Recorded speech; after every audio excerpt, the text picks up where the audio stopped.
I'll never forget the first time I sat in the observation room at the precinct. The screens, arranged like a theater of all-seeing eyes, showed every corner of our small town. The quiet intersections, the bustling downtown, the lonely roads cutting through forests. It felt surreal to sit in front of that vast network, knowing it didn't miss a single thing. At least, that's what I thought. It was 2:14 a.m. on a Thursday when I caught something that still makes my blood run cold. Most nights, my shift was uneventful. Drunk teens, stray animals, the occasional speeding car. But that night, on the feed from Lincoln Avenue, I saw a man standing perfectly still in the middle of the street. I leaned closer, squinting at the screen. He wasn't doing anything, just standing there, staring up at the camera as if he knew I was watching. "Hey, Collins," I called to the officer on the other side of the room. "You see this guy?" Collins sauntered over, munching on a granola bar. He glanced at the screen and shrugged. "Probably a drunk. Happens all the time. He'll move along." But the man didn't move. Minutes passed, then 10, then 20. All the while, he stood there, staring. "What the hell is he doing?" I muttered. I switched to another angle, closer, sharper. The camera gave me a clearer look. His face was wrong. It wasn't just the vacant expression or the pale complexion. His eyes didn't reflect the streetlights, and his mouth was slightly open, as if mid-sentence, frozen. "Something's off," I said, more to myself than to Collins. "Call a patrol car then. Have someone check it out," Collins replied, bored. I picked up the radio and reported the situation. Officers Brown and Tate responded quickly. They were just 2 blocks away. As I watched their cruiser pull up, I felt a twinge of relief, but that relief was short-lived. The man didn't react when the officers approached. Brown gestured for him to step aside, but he remained motionless. Then, without warning, he tilted his head back and screamed. No sound came through the feed, but I could see the sheer intensity of it. His mouth stretched wide, his body rigid like a statue. It wasn't a normal scream. It was animalistic, unnatural. And then, he dropped. He collapsed onto the pavement like a puppet whose strings had been cut.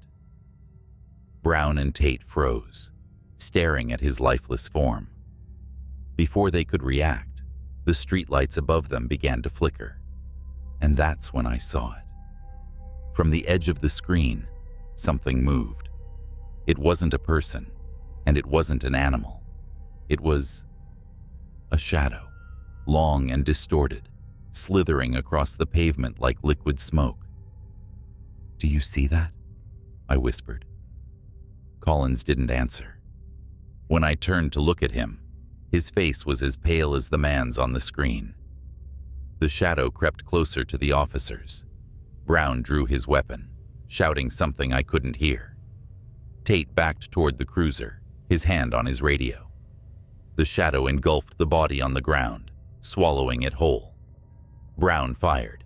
3 shots, 4. But it made no difference. The feed cut out. For a few seconds, all I could hear was the hum of the monitors and the sound of my own heartbeat pounding in my ears. Then the radio crackled to life. "This is Officer Tate, requesting immediate backup on Lincoln Avenue. Brown is down. Repeat, Brown is down. We need..." The transmission cut off with a burst of static. I grabbed my jacket and bolted out of the observation room, my boots echoing through the empty precinct. Collins trailed behind me, sputtering protests, but I wasn't about to sit and wait for answers. Whatever was out there had already taken one officer. Brown's face as he fired into nothingness was burned into my mind. The drive to Lincoln Avenue was a blur, my knuckles white on the steering wheel. Dispatch was dead silent, an unnatural stillness for a night like this. As I pulled onto the street, my headlights caught Tate's cruiser. Its doors were open, the engine running, but there was no sign of him. I stepped out, my flashlight cutting through the fog that clung to the pavement. The air was heavy, suffocating, and the faint smell of ozone lingered like the aftermath of a lightning strike. "Tate?" I called, my voice echoing off the brick buildings. Silence. I crept forward, every nerve on edge. The ground beneath my boots felt wrong, like I was walking on something softer than asphalt. My beam swept over the area, landing on a dark stain near the cruiser. Blood. A lot of it. I crouched down, scanning for any clue, any sign of movement. That's when I saw them. Footprints leading away from the cruiser. They were deep, as if whoever left them was dragging something heavy. I followed the trail, each step taking me closer to the heart of the intersection where I'd last seen the man collapse. The streetlights above buzzed faintly, flickering in and out like dying fireflies. And then I heard it. A low, guttural whisper, rising and falling like a chant. It came from the shadows ahead, where the footprints ended. I tightened my grip on my flashlight and drew my sidearm. "Police, show yourself," I barked, my voice trembling despite my effort to sound steady. The whispering stopped. Something moved in the darkness. A shape, tall and angular, its edges blurred, as if it were shifting between realities. My flashlight flickered, the bulb straining against the oppressive blackness. And then it stepped into the light. It wasn't a person. It wasn't even close. The thing stood at least 7 feet tall, its body draped in a cloak of writhing shadows. Where a face should have been, there was only a void, a bottomless pit that seemed to pull at the edges of my sanity. It raised an arm, or what I assumed was an arm, toward me. The air grew colder, my breath visible in the dim light. I fired. The shots echoed through the empty street, but the bullets vanished as they hit the creature, absorbed into its form without so much as a ripple. It didn't flinch. It didn't stop. And then it spoke. The voice wasn't a voice at all. It was a cacophony, layers of sound that scraped against my skull like nails on glass. It said my name. "James." I froze. My brain screamed at me to run, but my legs wouldn't move. The creature stepped closer, and the world seemed to warp around it, the pavement twisting like liquid beneath its feet. Then the streetlights shattered, plunging everything into darkness. I ran. I didn't look back. I didn't stop until I was inside my car, locking the doors with trembling hands. The engine roared to life, and I sped away, not caring about the red lights or the screeching tires. When I finally reached the precinct, I stumbled inside, gasping for air. Collins was gone. The observation room was empty, the screens showing nothing but static. The footage from Lincoln Avenue was gone too, erased. I sat in the quiet room, staring at the blank monitors, trying to make sense of what had happened. My radio crackled once, and a familiar voice came through. "This is Officer Tate, requesting backup. Lincoln Avenue." But Tate was gone. And now, I think I am too. You never forget the sound of a police radio crackling in the middle of the night. It's like a voice from another world, low, distorted, and ominous. That night, though, it wasn't just the sound, it was what I heard. "Unit 14, report to 166 Ravenwood Lane. Suspicious activity reported, possible prowler." I had been on the force for 8 years, and calls like that were routine. Nothing more than kids sneaking around, or some drunk trying to find their way home. But something about the dispatcher's tone that night froze me. Calm, sure, but it carried a shadow. The kind you feel before you see the storm clouds roll in. When I pulled up to the house, It was darker than the street around it. Even the porch light was dim, flickering like it was being strangled by the night. I turned off the engine and let the quiet of the suburban neighborhood wrap around me. Then, the sound came. A low, guttural noise, somewhere between a groan and a growl. It wasn't coming from inside the house. No, it was outside, from the woods that bordered the backyard. Dispatch, this is Unit 14. Arrived at 116 Ravenwood, investigating possible prowler. Stand by. My partner, Joe, was off that night, and I could feel the weight of being alone in my cruiser. I grabbed my flashlight and stepped out, my boots crunching against the gravel. The noise came again, louder this time, and I swear to God, it sounded like it was watching me. I circled around back, shining the beam of my flashlight into the tree line. It caught movement, something darting deeper into the woods, something tall. "Hey, police!" I called, though my voice barely carried. The figure didn't slow. It didn't look back. It didn't run like a person. I don't know what made me follow. Maybe it was instinct. Maybe it was stupidity. Either way, I crossed the backyard and stepped into the woods. The air shifted immediately, cooler, heavier, and so quiet, it felt like the forest was holding its breath. The beam of my flashlight flickered, bouncing off the gnarled branches. My boots sank slightly into the damp earth, but I pressed on. The trees were spaced just wide enough to give me glimpses of movement ahead.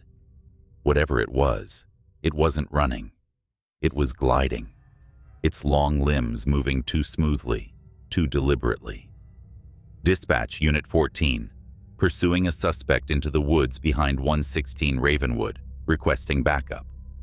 I waited for a response. Nothing, just static. I froze, gripping the radio tighter. Dispatch, do you copy? Backup requested. More static. Then, something else. A whisper, low, broken, and barely audible. Unit 14. It wasn't dispatch. The voice was too cold, too alien. I released the button and gritted my teeth. My gut told me to turn back, but my pride and duty screamed louder. I couldn't go back empty-handed. The woods thickened as I moved further in, the flashlight beam narrowing. The sounds of the neighborhood faded entirely, replaced by the crunch of leaves underfoot and the occasional snap of a branch overhead. I felt exposed, like 1,000 unseen eyes were watching from the dark. Then I saw it. The figure. It stood still now, just at the edge of the flashlight's reach. Tall, unnaturally thin, with limbs too long for its body. Its head tilted, the motion jerky, like a puppet on tangled strings. I took a step closer, my hand instinctively moving to my holster. "Police!" I barked, the words cutting through the suffocating silence. "Turn around, hands where I can see them." It didn't move. Now. The figure's head snapped up, revealing its face, or what should have been its face. There was nothing there. No eyes, no mouth, just smooth, pale skin, stretched over an empty skull. My blood turned to ice as it raised one impossibly long arm and pointed. Not at me, but behind me. I spun, drawing my gun. The woods were empty. Then I heard it, the crunch of footsteps, heavy, deliberate, circling me. My flashlight jerked in every direction, but the shadows seemed alive, swallowing the light before it could touch anything. The footsteps grew louder, faster. I couldn't breathe, couldn't think. My training was useless against this thing. Suddenly, the footsteps stopped. Dead silence. I turned back to the figure, and it was gone. I don't remember how I got back to my cruiser. My hands were shaking so badly, I could barely get the keys into the ignition. When I finally started the engine and sped off, The woods loomed in my rearview mirror, dark and endless. The report I filed said I found nothing. No prowler, no signs of forced entry. But I didn't sleep that night. Not because of what I saw, but because of what I heard. As I sat in my quiet apartment, trying to convince myself it was all in my head, my radio crackled to life on the kitchen counter. The same voice from the woods whispered 2 words. Turn around. I didn't, and I never patrolled Ravenwood Lane again. It was a Thursday night when it all began. My shift was supposed to end at midnight, but being a patrol officer in a quiet suburban neighborhood doesn't exactly guarantee clock-out times. Most nights, the most we dealt with were noise complaints or the occasional drunk driver. But this night, I'd learned that even the mundane can hide something sinister. At exactly 11:42 p.m., dispatch crackled in my ear. Unit 27, we've got a report of unusual activity on Harding Avenue. Caller claims they saw a group of individuals standing motionless in the middle of the street. Possible disturbance. Can you respond? I groaned internally. Harding Avenue? That was practically deserted after sunset. No bars, no stores, just rows of old houses and empty lots. If someone was causing trouble there, it was probably a group of bored teenagers pulling a prank. I hit the lights on my cruiser and turned down the street. Sure enough, the houses were dark. No porch lights, no TVs flickering through windows, nothing. But as I neared the intersection, my headlights swept over a group of people standing in the dead center of the street. There were 5 of them, all facing the same direction, unmoving. My headlights illuminated their faces for a split second, and my stomach twisted. Their expressions were vacant, eyes wide open, but not seeing. They weren't blinking. I pulled the car to a stop a safe distance away and radioed in. Dispatch, this is Unit 27. I've got eyes on 5 individuals on Harding Avenue. They're, standing in the street, not moving. Can you confirm any further details from the caller? There was a pause, then static. Negative, Unit 27. Caller hung up after reporting. Proceed with caution. I sighed, grabbing my flashlight and stepping out of the car. My boots crunched against the gravel, and I felt the weight of the silence pressing in. No wind, no crickets. Even the air felt wrong, heavy and metallic, like standing too close to a lightning storm. Evening, folks, I called, trying to keep my voice steady. Is there a reason you're out here tonight? No response, not even a flinch. I approached slowly, shining my flashlight at their faces. They were pale, almost unnaturally so, and dressed in normal clothes. Hoodies, jeans, sneakers. A woman in a floral dress stood at the front of the group, her hair matted as though she'd been standing in the rain, though the pavement was bone dry. As I circled to the side, I noticed something odd. Their shadows stretched out unnaturally long, bending toward a point in the center of the group. My flashlight flickered, then sputtered out. The streetlight above me buzzed and dimmed. All right, I muttered, pulling out my radio. Dispatch, I've got a situation here. I need... A sudden sound cut through the quiet, sharp and guttural, like a howl but human too. It came from one of the houses. My hand instinctively went to my sidearm. Dispatch, this is Unit 27, requesting backup at Harding Avenue. Possible... A low, vibrating hum filled the air, cutting me off. It wasn't coming from the group. It was everywhere, surrounding me. The group began to move then, but not like normal people. Their heads jerked toward me in unison, bodies twisting mechanically, as if pulled by strings. Their eyes locked onto mine, and they started walking. I froze as they advanced, their movements unnatural and erratic. The hum in the air grew louder, pressing against my skull. My instincts screamed at me to retreat, but my legs felt leaden, as if the oppressive noise had seeped into my bones. "Stop right there!" I shouted, drawing my firearm. My voice wavered. "Stay where you are." They didn't stop. Their feet dragged, scuffing the pavement, but they closed the distance with eerie coordination. The woman in the floral dress tilted her head sharply, like a bird inspecting prey. Her lips parted slightly, and I swear I saw something black swirling behind her teeth. "Last warning," I barked, backing up toward my cruiser. Then the man at the back of the group broke into a sprint. Not a human sprint, but something faster, unnatural. His arms dangled at his sides like a marionette's, his head lolling unnaturally. He closed the distance in a heartbeat, and I fired. The shot echoed down the empty street, but the figure didn't fall. Instead, he stopped abruptly, his head snapping to the side as if inspecting the bullet hole in his chest. Slowly, he tilted his gaze back to me and let out a low, guttural laugh. Adrenaline surged, and I scrambled into the cruiser, slamming the door shut and locking it. My hands trembled as I fumbled for the radio. "Dispatch, this is Unit 27. I need immediate backup. I've got hostiles on Harding Avenue. Shots fired. Unaffected. Do you copy?" Static. The hum outside grew deafening. The figures were at the car now, their faces pressed against the windows.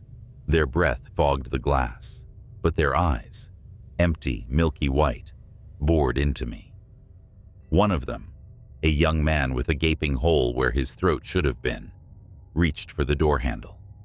I hit the locks again, even though I knew it was futile. Then the woman in the floral dress moved to the hood of the car.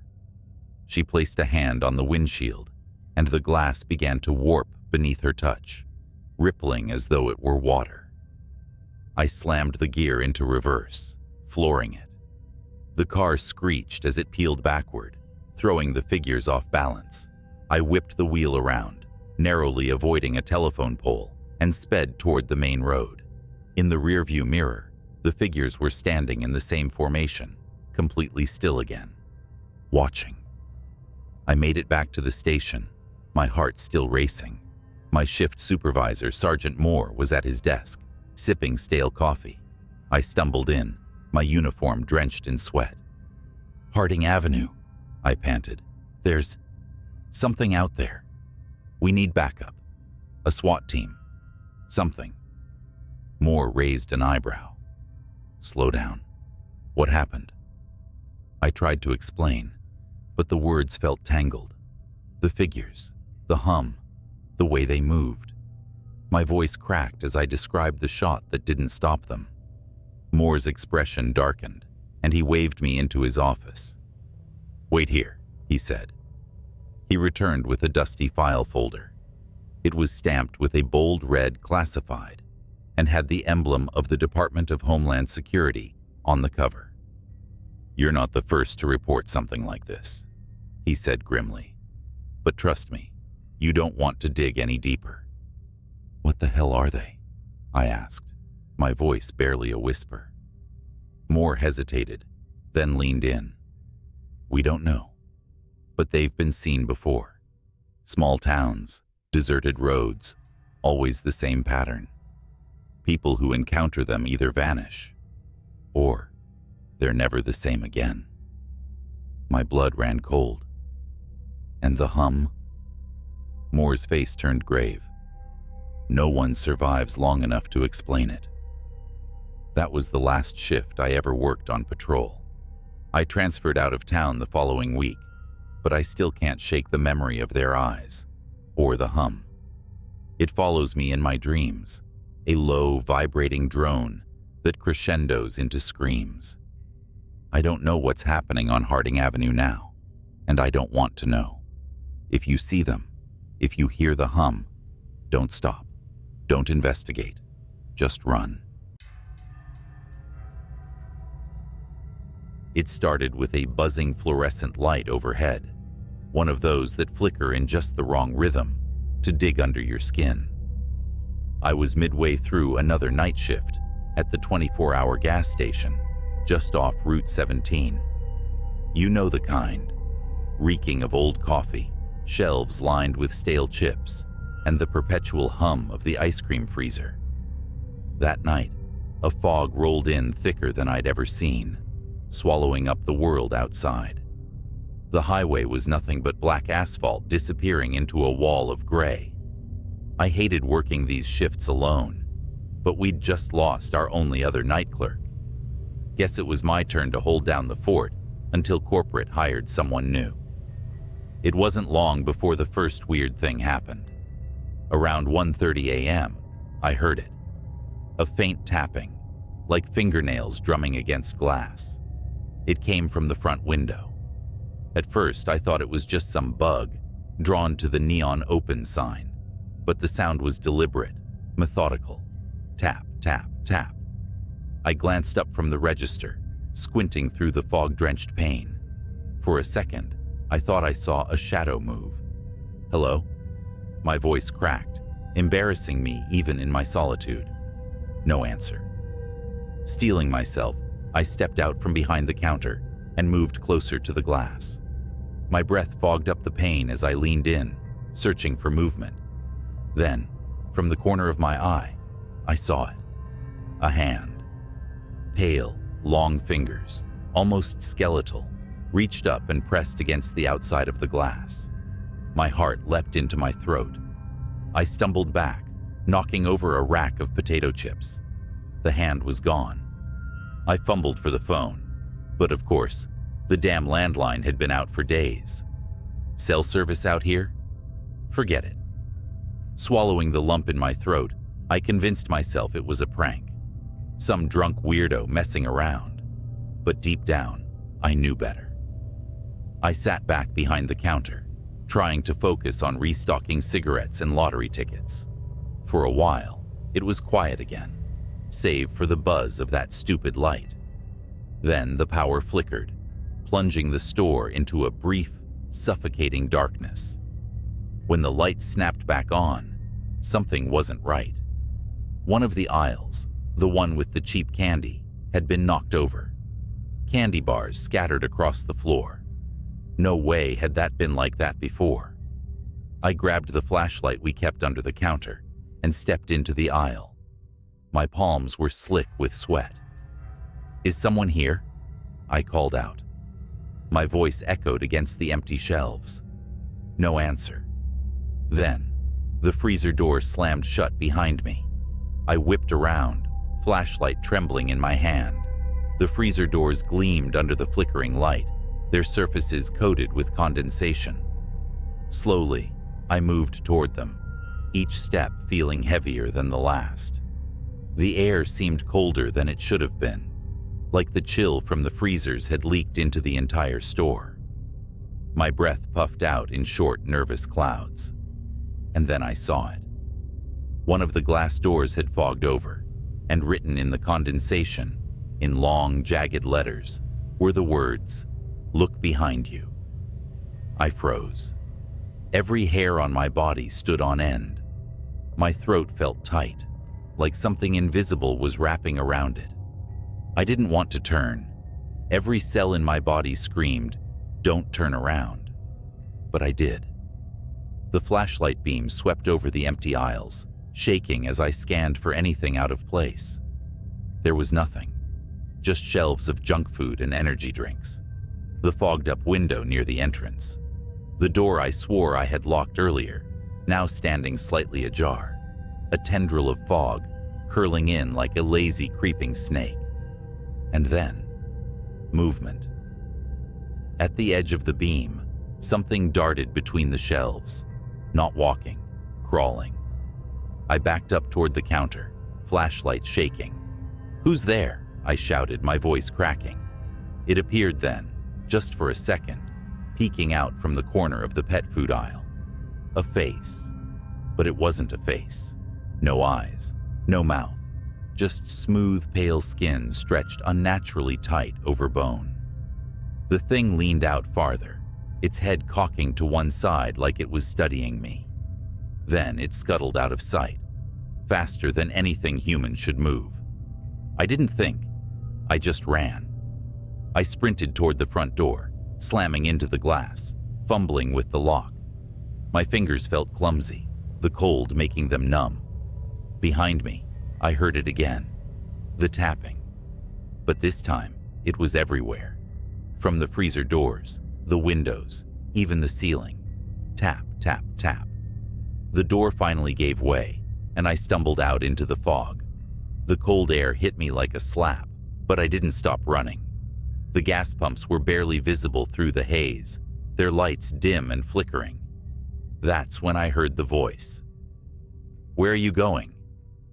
It came from all directions, deep and rasping, like someone trying to talk through a throat full of gravel.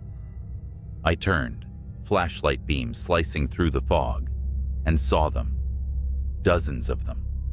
Figures, crawling on all fours, their faceless heads tilted unnaturally.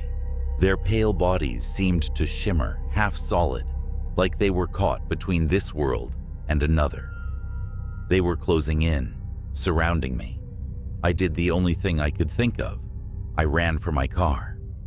The keys were in my pocket, but my hands were shaking so badly, it felt like it took an eternity to pull them out. The flashlight slipped from my grip and rolled away, its beam casting eerie shadows as it spun. I finally got the door open and threw myself inside, slamming it shut. The fog pressed against the windows, thick and oppressive, and the creatures were there, circling the car. Their hands scraped against the glass, leaving smears of condensation behind. I turned the key in the ignition, my heart pounding so hard it felt like it might burst. The engine sputtered once, twice, before roaring to life. The creatures froze, their heads snapping toward me in unison. For a moment, everything was silent. Then they screamed.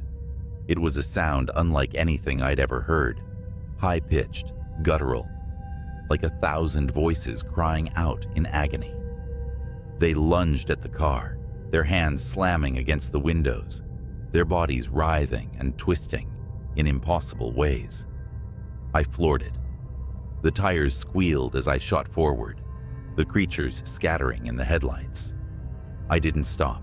I didn't look back. I drove through the fog, the empty highway stretching out before me like a lifeline. Eventually, the fog lifted. The gas station disappeared in my rearview mirror, swallowed by the darkness. I quit the next day.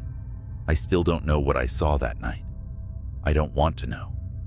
But sometimes, when I'm alone at night, I swear I hear it. The tapping. And I can't help but wonder if they ever really let me go. The diner where I worked night shifts wasn't anything special. Just a run-of-the-mill greasy spoon sitting off a desolate highway in the middle of nowhere. Most nights were uneventful, serving truckers, wiping counters, and flipping through an ancient magazine to pass the hours. But that night was different. It started when the clock on the wall chimed midnight, a ritual so mundane that I usually didn't notice it. This time, though, the sound stretched on longer than it should have, like the chime was being dragged, distorted, pulled apart. The fluorescent lights above me buzzed and flickered, sending the room into brief bursts of darkness. I glanced toward the door, half hoping to see a customer walk in and break the eerie silence. Instead, the night outside seemed thicker than usual, the parking lot lights barely piercing the foggy darkness. Then the bell above the door jingled. No one had walked in. That's when I noticed the booth at the far end of the diner. It was occupied. I hadn't heard anyone come in. The man sitting there had his back to me. He wore a black jacket, the kind with a hood, though it was down. His dark hair was greasy and matted, and he sat perfectly still, staring out the window into the nothingness beyond. "Can I help you?" I asked, trying to keep my voice steady. He didn't turn around. Great. Another weirdo. I grabbed the coffee pot and walked over, the sound of my sneakers sticking to the linoleum, filling the oppressive silence. "Coffee?" He turned his head slightly, just enough for me to catch a glimpse of his face. His skin was pale, almost sickly, and his eyes were glassy, unblinking. "Do you ever wonder," he said, his voice low and gravelly, "what's watching when you're alone?" I froze, coffee pot trembling in my hand. What?" His lips curled into a grin, not a friendly one. Before I could respond, the lights in the diner flickered again. The man's grin widened, and when the lights steadied, the booth was empty. My stomach dropped. The coffee pot slipped from my fingers, shattering on the floor. And then, I heard it. A faint tapping, rhythmic and deliberate, coming from the kitchen. I stood frozen, staring at the shards of glass and the growing puddle of coffee at my feet. The tapping continued, echoing from the kitchen in the back. Each sound felt deliberate, as if whatever was making it wanted me to know it was there. My mind raced through rational explanations. Maybe it was a raccoon that got in through the back door. Maybe it was just the pipes. Maybe I was imagining things. But none of those thoughts made my legs stop trembling. "Hello?" I called out, my voice barely above a whisper. No response. The diner was dead silent now, save for the faint hum of the refrigerator and that god-awful tapping. I knew I had to check. As much as I wanted to grab my keys and bolt for my car, my feet betrayed me. I stepped cautiously toward the kitchen, every squeak of my sneakers against the linoleum, sounding like a gunshot in the stillness. The door to the kitchen was ajar, swinging slightly as if it had just been pushed open. The fluorescent light above it flickered erratically. "Anyone there?" I asked, louder this time. The tapping stopped. My breath hitched, and I clenched my fists to keep them from shaking. I stepped through the door and scanned the room. Everything was where it should be. The counters, the griddle, the industrial sink, nothing out of place. Until I saw the freezer door. It was cracked open. I knew I'd closed it. I was sure of it. The freezer was old, and it didn't stay cool unless it was properly latched. I edged closer, feeling the cold air snake out and brush against my skin. The tapping resumed, louder now, and it was definitely coming from inside the freezer. I reached out, my hand trembling as I grabbed the handle. Slowly, I pulled it open. The smell hit me first, metallic, rancid, and suffocating. Inside, the shelves were empty, save for a single object on the middle rack. It was a jar. The glass was smeared with something dark and viscous, and inside, a mass of something pulsed faintly, as though alive. My stomach churned, but before I could back away, I heard a voice. "I told you," it whispered, low and guttural. I spun around, and there he was, the man from the booth, now standing in the doorway of the kitchen. His head tilted unnaturally to the side, and his grin was stretched wider than before, exposing teeth that were jagged and wrong. "You ever wonder what's watching?" he hissed, his voice distorted, like static on an old TV. I stumbled back, my foot slipping on the slick freezer floor. The jar fell from the shelf, shattering on the ground. The thing inside spilled out, a writhing, fleshy mass that began to grow. It unfurled long, spindly limbs that slapped against the walls, its surface glistening with a black, tar-like substance. I scrambled to my feet, heart pounding, as the creature turned toward me, its eyeless face twisted and shifted, its mouth opening impossibly wide to reveal rows of jagged teeth. "Run," the man said, his voice almost gleeful. I didn't need to be told twice. I bolted out of the kitchen, through the diner, and into the foggy night. My car was the only thing I could think of, my sanctuary from whatever nightmare was unfolding behind me. As I reached the parking lot, I glanced back at the diner. The windows were dark, but I could see movement inside, shadows slithering across the walls, something too large to fit in that tiny kitchen. I jumped into my car, fumbled with the keys, and finally got the engine roaring. Tires screeching, I tore out of the lot, leaving the diner and its horrors behind. But as I sped down the empty highway, I caught a glimpse in my rearview mirror. The man was standing in the middle of the road, his grin still stretched wide, his hand raised in a slow, mocking wave. I didn't stop driving until the sun came up, and even then, I couldn't shake the feeling that I wasn't alone.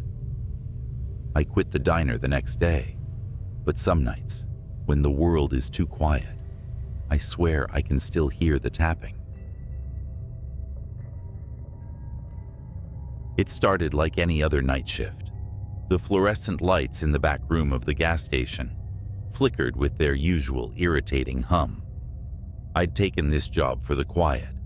Somewhere I could collect my thoughts while dealing with the odd customer or two, mostly truckers and night owls.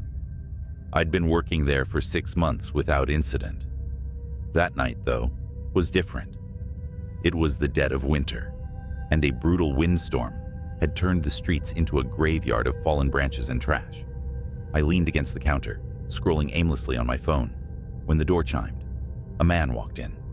His face was shrouded in the shadow of a hoodie, and he moved deliberately. Too deliberate for someone who just wanted chips or smokes. Something about him immediately set my nerves on edge. He didn't look at me, didn't grab anything. He just wandered the aisles like he was searching for something. The cameras buzzed overhead. I glanced up at the monitors above the counter. I'd grown used to watching people on those screens.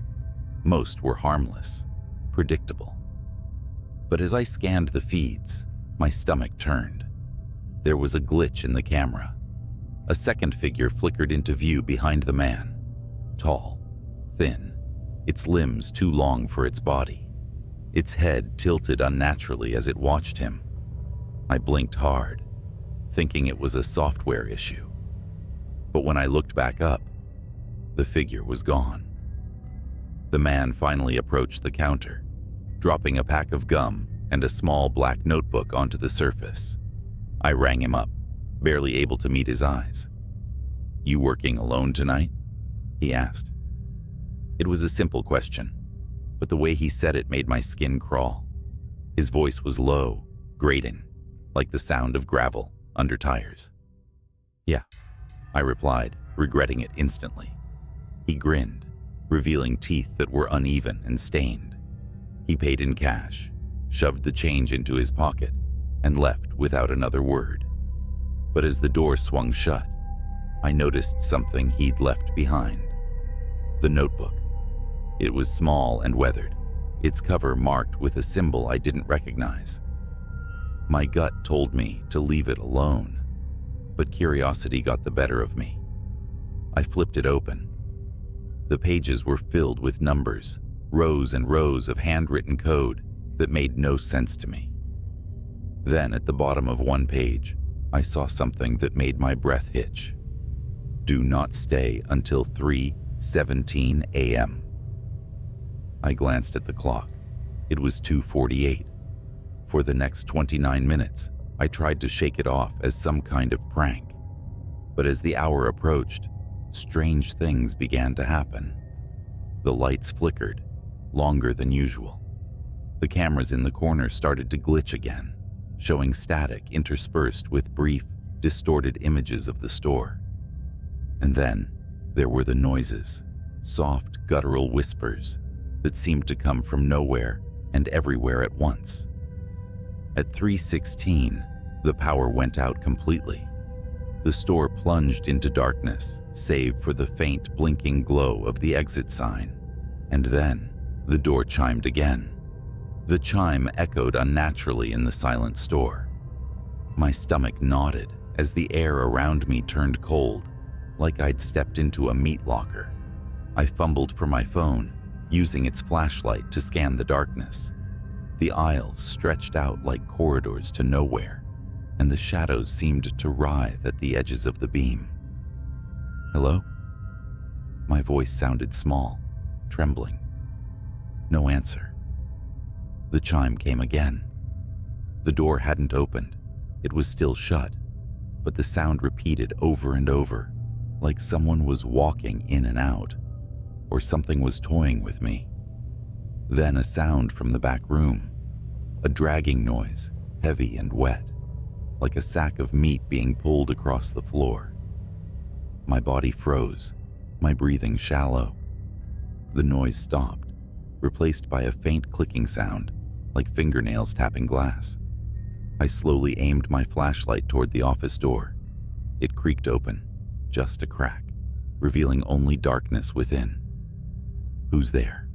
I whispered, barely audible even to myself. A voice answered, low and distorted. "You should have left." I nearly dropped my phone. The voice came from everywhere, above me, behind me, inside me. I took a step back, my heel catching the edge of the counter. That's when I saw it on the cameras.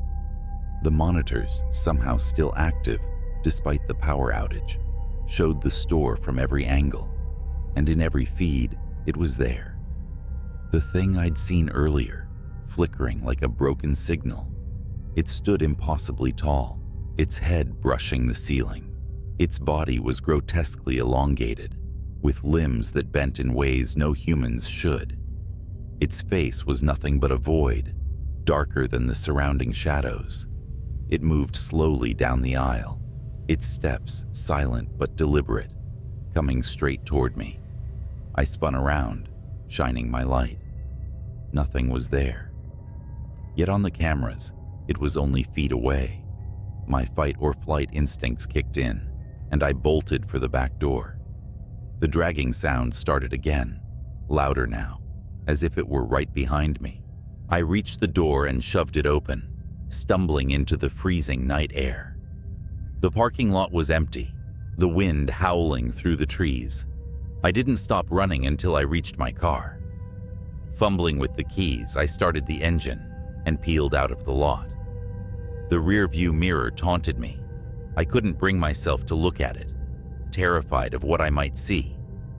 When I finally got home, I locked every door and window and sat in my living room, shaking. My phone buzzed, breaking the silence. It was a text from an unknown number. "You forgot the notebook." My blood ran cold.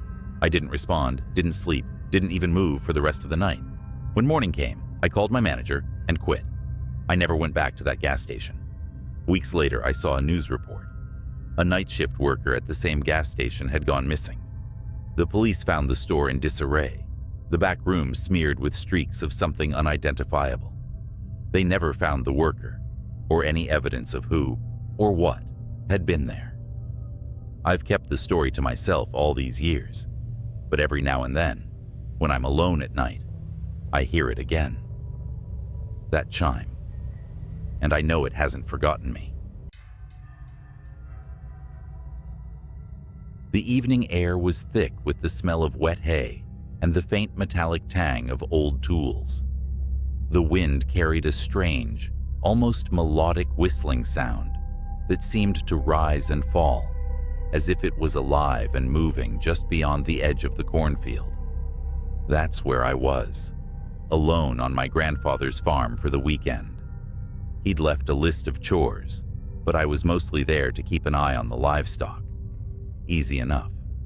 It started with the chickens. Around midnight, I heard them squawking, not their usual restless chatter, but a frenzied, chaotic scream that shot me bolt upright in bed. Grabbing the flashlight by the door, I shoved my feet into my boots and headed out. The barnyard was quiet, except for the frantic rustling inside the coop. When I opened the door, my stomach twisted. Something had ripped through the chicken wire, leaving a gaping hole. Feathers floated in the air like soft snow, and the floor was littered with streaks of blood. There were no tracks outside, just the hole and the silence. Too much silence. Even the frogs in the pond weren't croaking. I convinced myself it was a fox or maybe a coyote, but deep down, I knew it wasn't.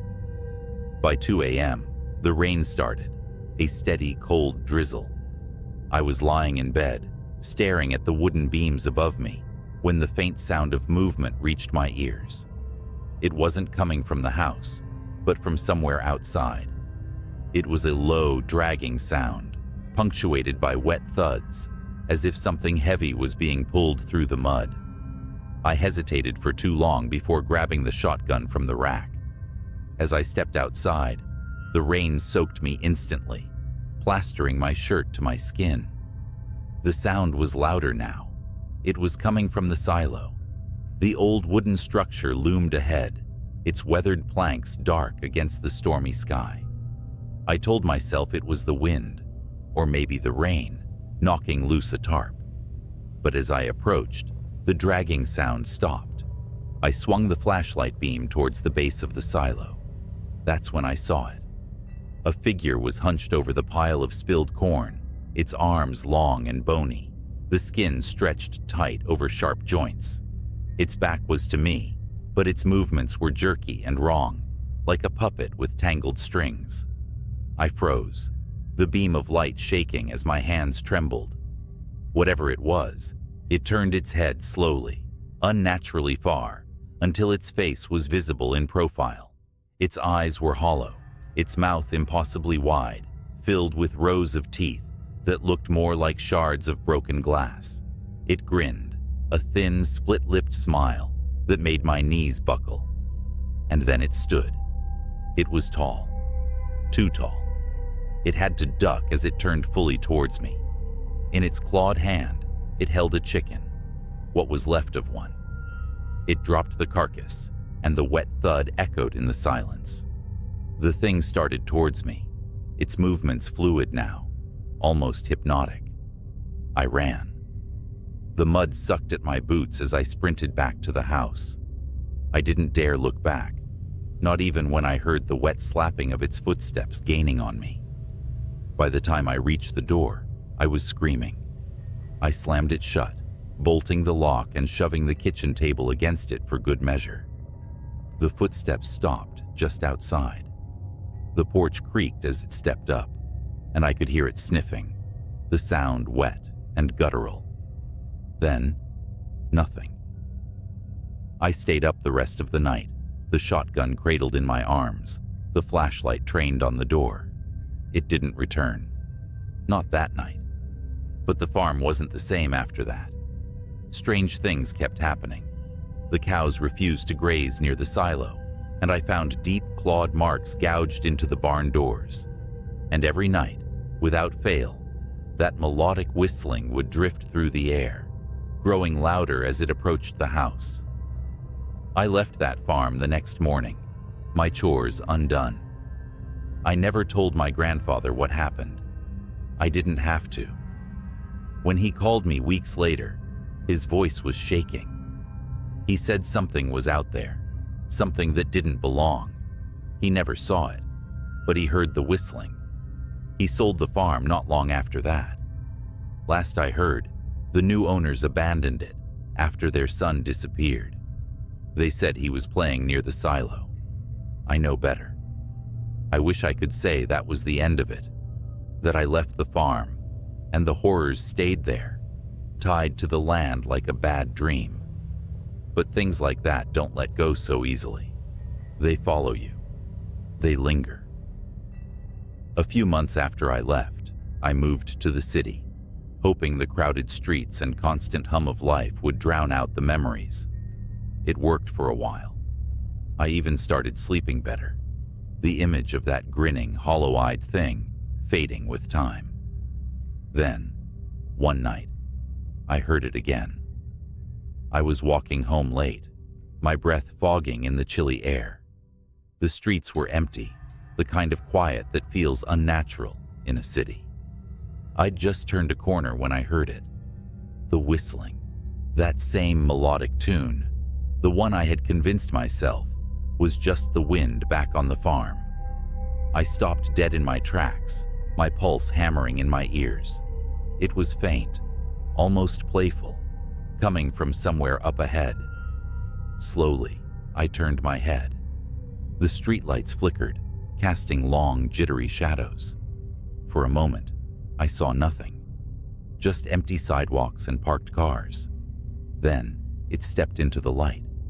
It was the same as before, tall, gangly, its skin stretched taut over bones that seemed to shift and crack as it moved.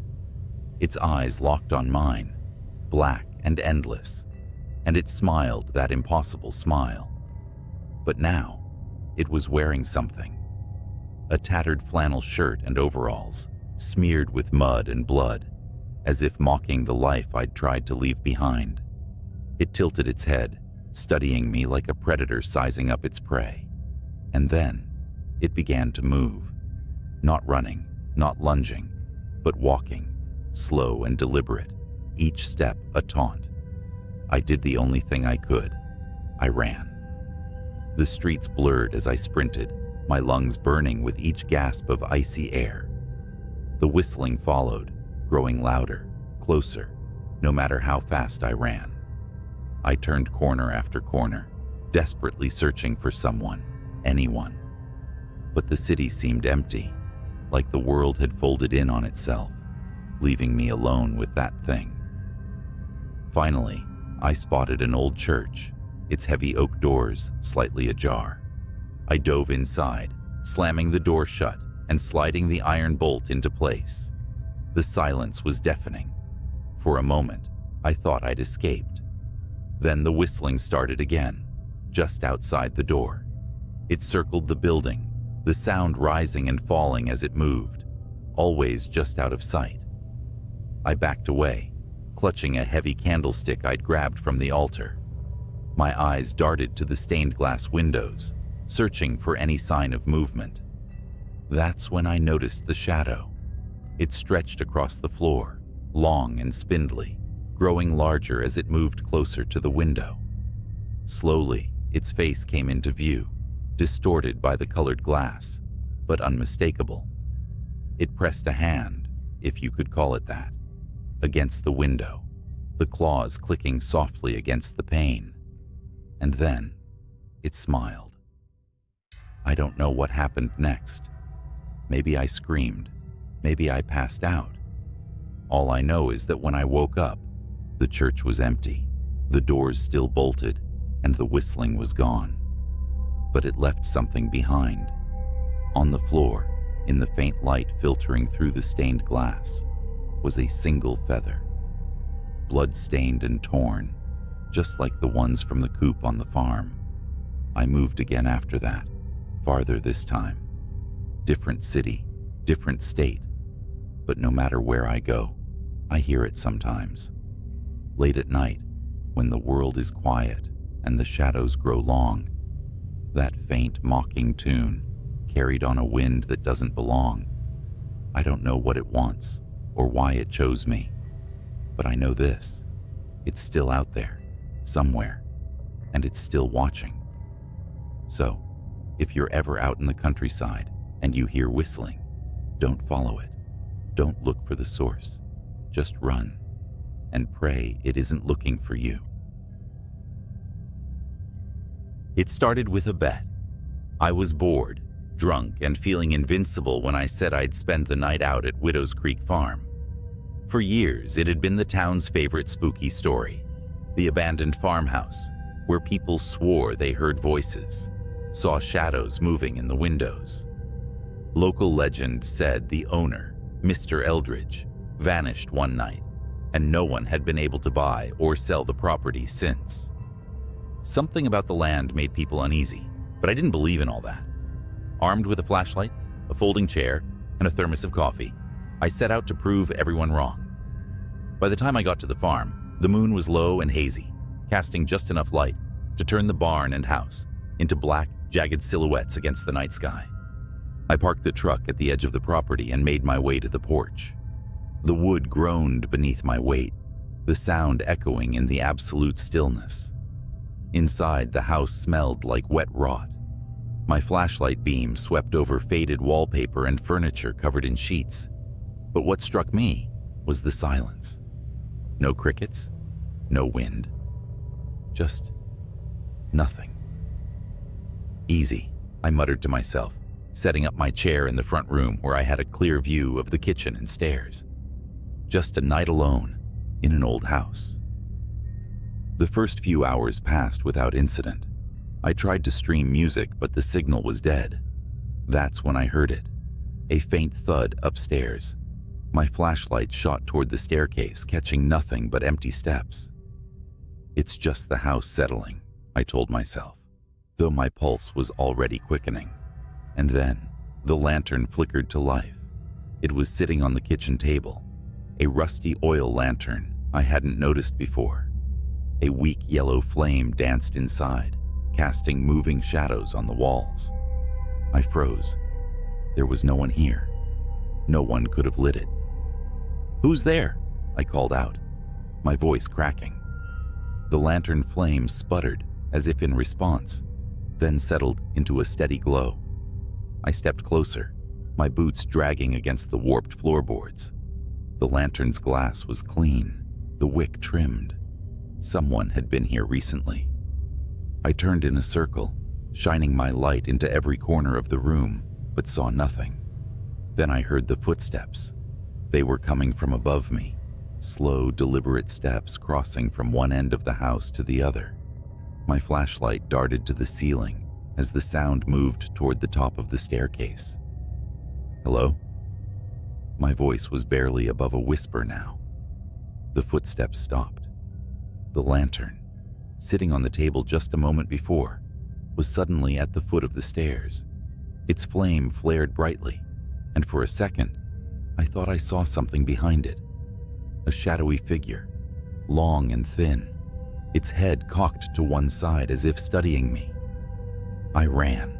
I bolted out the front door, my flashlight beam bouncing wildly in the dark. The truck was parked just a few hundred feet away, but as I ran, the air grew thick. My legs felt heavy, like wading through molasses. I glanced back over my shoulder and stopped dead. The farmhouse was ablaze with light, every window glowing fiercely. Figures stood in the glass, tall, thin shapes that didn't move, just watched as I struggled to breathe. And then the barn door slammed open. Something crawled out of the darkness. It was on all fours, moving unnaturally fast, its limbs too long, its head tilted at an impossible angle. I screamed and turned back toward the truck, pushing through whatever force was holding me back. I reached the door, fumbling for the handle, but the thing was right behind me now. I felt its breath, hot, wet, and rancid, on the back of my neck. Then the truck roared to life. I didn't start it. I wasn't even inside yet. The headlights blazed on, illuminating the creature as it lunged for me. It froze in the bright beams, its skin pale and stretched, its face a featureless mask. For a moment, neither of us moved, and then it shrieked, a sound so high and sharp, it felt like needles stabbing into my ears, and darted back toward the barn. I didn't wait to see what happened next. I threw myself into the truck, slammed the door, and peeled out of there, gravel spraying in my wake. In the rearview mirror, I saw the farmhouse lights flicker and die, one by one, until only the lantern remained, glowing faintly on the porch. I didn't stop driving until I was miles away, back in the safety of town. I told my friends I'd lost the bet, made up some story about the place being too creepy to stay the whole night. I didn't mention the lantern, the footsteps, or the thing in the barn. I should have forgotten about it. Moved on. But last night, I woke up to find a faint yellow glow in my bedroom. The lantern was on my dresser. I didn't sleep that night. How could I? The lantern sat on my dresser, its faint yellow flame steady and unmoving, the same lantern I left behind at Widow's Creek. I wanted to believe it was a nightmare, that I was still out there on the farm, and all of this was a fever dream, brought on by fear and exhaustion. But when dawn broke, the light of the flame didn't dim. It stayed just as bright, a constant reminder that whatever followed me home wasn't leaving. I couldn't stay in the house. I packed what I could and drove. No destination in mind, just miles of asphalt and endless trees. The morning air was crisp, but I kept glancing in the rearview mirror, expecting to see something there, the pale, stretched face of whatever came out of that barn. But I was alone, for now. I checked into a motel on the edge of a neighboring town, telling myself this was temporary, that I could figure out what to do next once I got some sleep. But when I opened the room door, my stomach dropped. The lantern was waiting for me on the bedside table. Its flame burned just as steady, casting that sickly yellow glow. I stepped back, leaving the door open, hoping some part of me was imagining it. But when I blinked, it was still there. Something inside me snapped. I grabbed the lantern and hurled it across the room, expecting it to shatter, to douse that damn flame for good. But it didn't break. It landed on the carpet with a dull thud, the flame undisturbed. And then I heard it. The footsteps. They came from above me, faint and deliberate, just like they had in the farmhouse. My heart hammered as the sound moved across the ceiling, stopping directly above where I stood. A shadow fell over the bed. It stretched impossibly tall, the head cocked at that same unnatural angle. It wasn't cast by me. It was waiting. I fled the motel. There was no plan now, just an overwhelming need to keep moving. I drove for hours, the highway blurring into a gray monotony. The lantern didn't appear in the car, and for a fleeting moment, I thought maybe I'd left it behind. Maybe it was over. Then the radio crackled to life. At first it was static, but slowly I started to hear a voice, a low, garbled whisper, almost like it was trying to speak, but couldn't quite form words. I turned the radio off, but the whispering didn't stop. It was coming from the air vents now, from the faint hum of the engine. Widow? Waiting? My grip tightened on the wheel, knuckles white as bone. The voice was clearer now, repeating those same words over and over. Widow, waiting, widow, waiting. It was nearly sunset when the truck broke down. The engine sputtered and died, leaving me stranded on a stretch of empty road. I sat there for a long time, gripping the steering wheel like it was the only thing tethering me to reality. When I finally got out, the landscape around me was unfamiliar. Flat fields stretched out on either side of the road, broken only by the silhouette of a barn in the distance. My blood ran cold. It was Widow's Creek. The truck wouldn't start. My phone had no signal. I was trapped, and I knew I wasn't alone. The lantern was on the hood of the truck now, its light flickering weakly in the dusk. The footsteps started again. They were closer this time, moving with purpose, circling the truck. I couldn't see anything, but I felt it. A presence, heavy and oppressive, like the air itself was pressing down on me. My flashlight barely cut through the growing darkness, but I swept it in frantic arcs, trying to find the source of the sound. That's when I saw them. Figures emerging from the fields, their movements slow and jerky.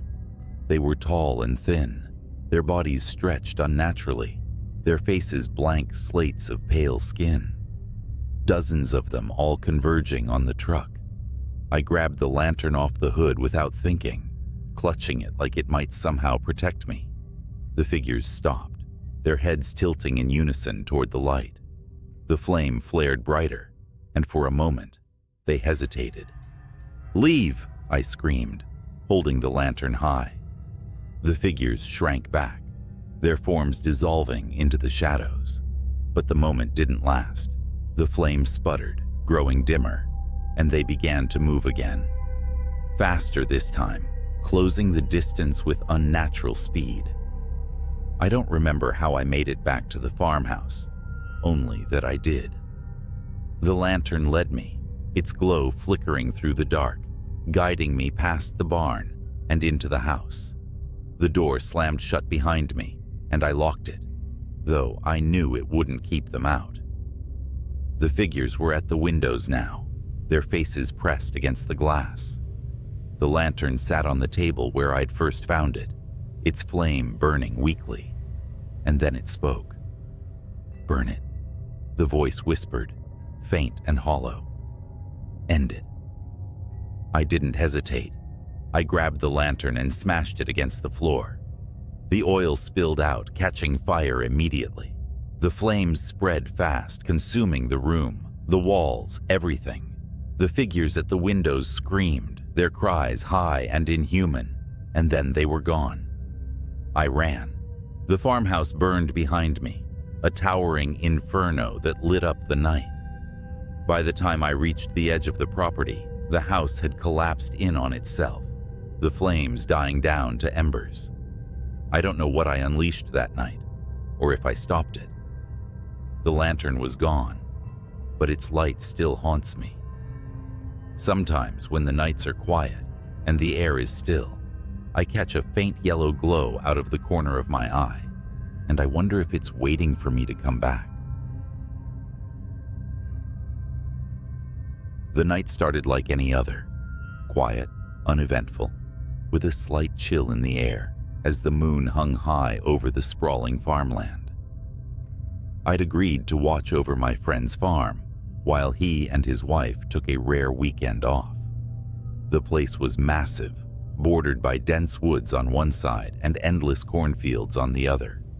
I was promised nothing more than a cozy guest room and some peace. Instead, I got something I'll never forget. By midnight, the house was silent.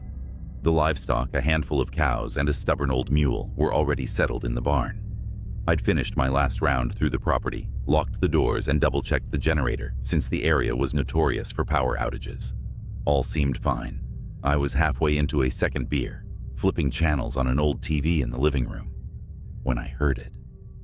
A sharp metallic asterisk, clank asterisk, like something striking the barn door. My first thought was, raccoons. They're bold out here.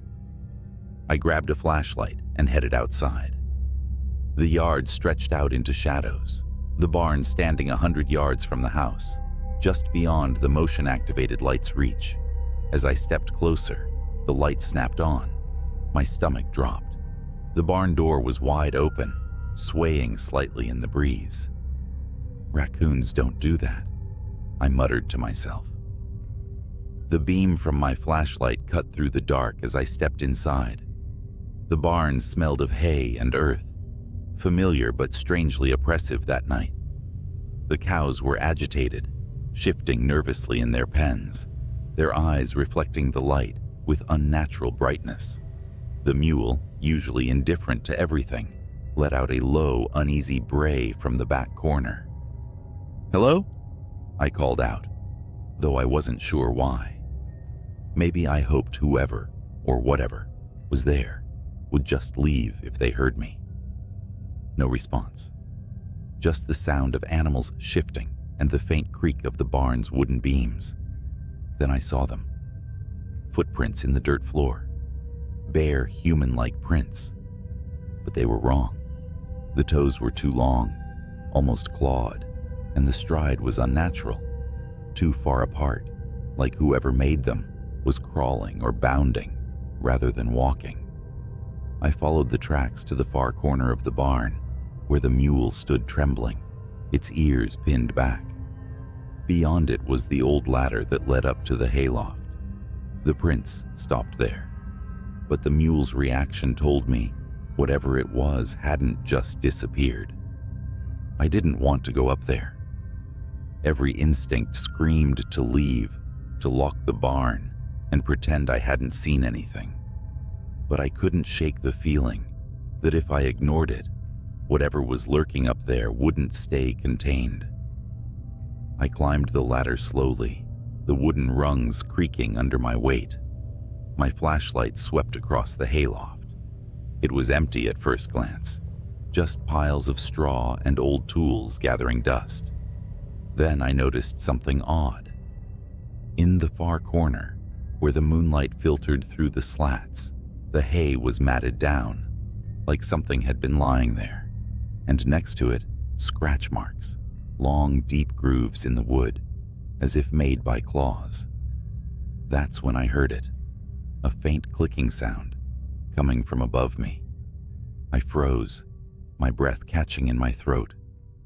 The barn had no second story, just the roof beams overhead. Slowly, I tilted the flashlight upward. Something was there, crouched among the beams, its pale limbs impossibly thin and long, its head cocked at an unnatural angle, as if studying me. Its eyes reflected the light like an animal's, but they were too big, too human. It moved suddenly, skittering along the beams like a spider, the clicking sound growing louder as its claws scraped against the wood. I don't remember climbing down. 1 second, I was staring at it, and the next, I was sprinting toward the house, my flashlight bouncing wildly in my hand. I slammed the door behind me and locked it, my heart pounding so hard, it hurt. The house felt wrong now, like it wasn't safe anymore. I grabbed my phone to call for help, but there was no signal. Not unusual for the area, but it felt deliberate. Then, the lights flickered and went out, plunging the house into darkness. I could hear it now. The faint asterisk, click, click, click asterisk of claws on the porch outside. It wasn't trying to hide anymore. It wanted me to know it was there. I moved as quietly as I could, grabbing the only weapon I could find, a rusty hatchet from the fireplace tools. The sound moved to the side of the house, then the back, as if it was circling, testing the walls. Then came the worst sound yet, the creak of a window sliding open upstairs. It was in the house. My mind raced. There was nowhere to run, nowhere to hide that it wouldn't find me. The only option was to face it. Hatchet in hand, I crept up the stairs, every step feeling like it could be my last. The hallway stretched out in front of me, the guest room door slightly ajar. The faint moonlight spilling in showed the curtains fluttering. The window was wide open. The clicking had stopped. I pushed the door open slowly. The room was empty, but the bedspread was disturbed. Claw marks raked across the headboard. My pulse was deafening in my ears as I backed out of the room. That's when I felt it. Hot breath against my neck. I spun around, swinging the hatchet wildly. It caught something, the blade sinking in with a wet asterisk thunk asterisk. A screech filled the air, high-pitched and inhuman. The creature recoiled, its long limbs thrashing as it tried to pull away. I saw it clearly for the first time, its skin pale and stretched taut over its bones, its face a grotesque mimicry of human features, twisted into something predatory. I didn't stop swinging until it stopped moving. When the sun rose, I buried what was left of it in the woods. I don't know what it was, and I don't want to know.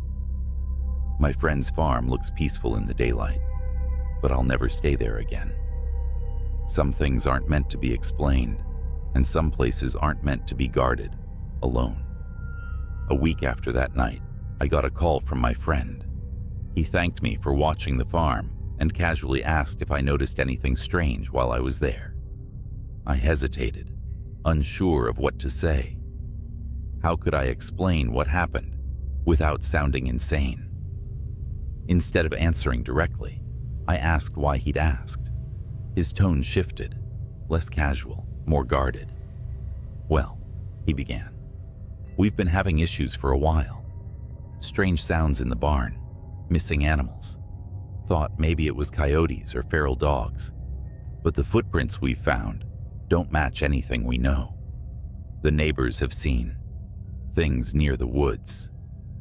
Things? I asked, my voice tight. Yeah, like figures.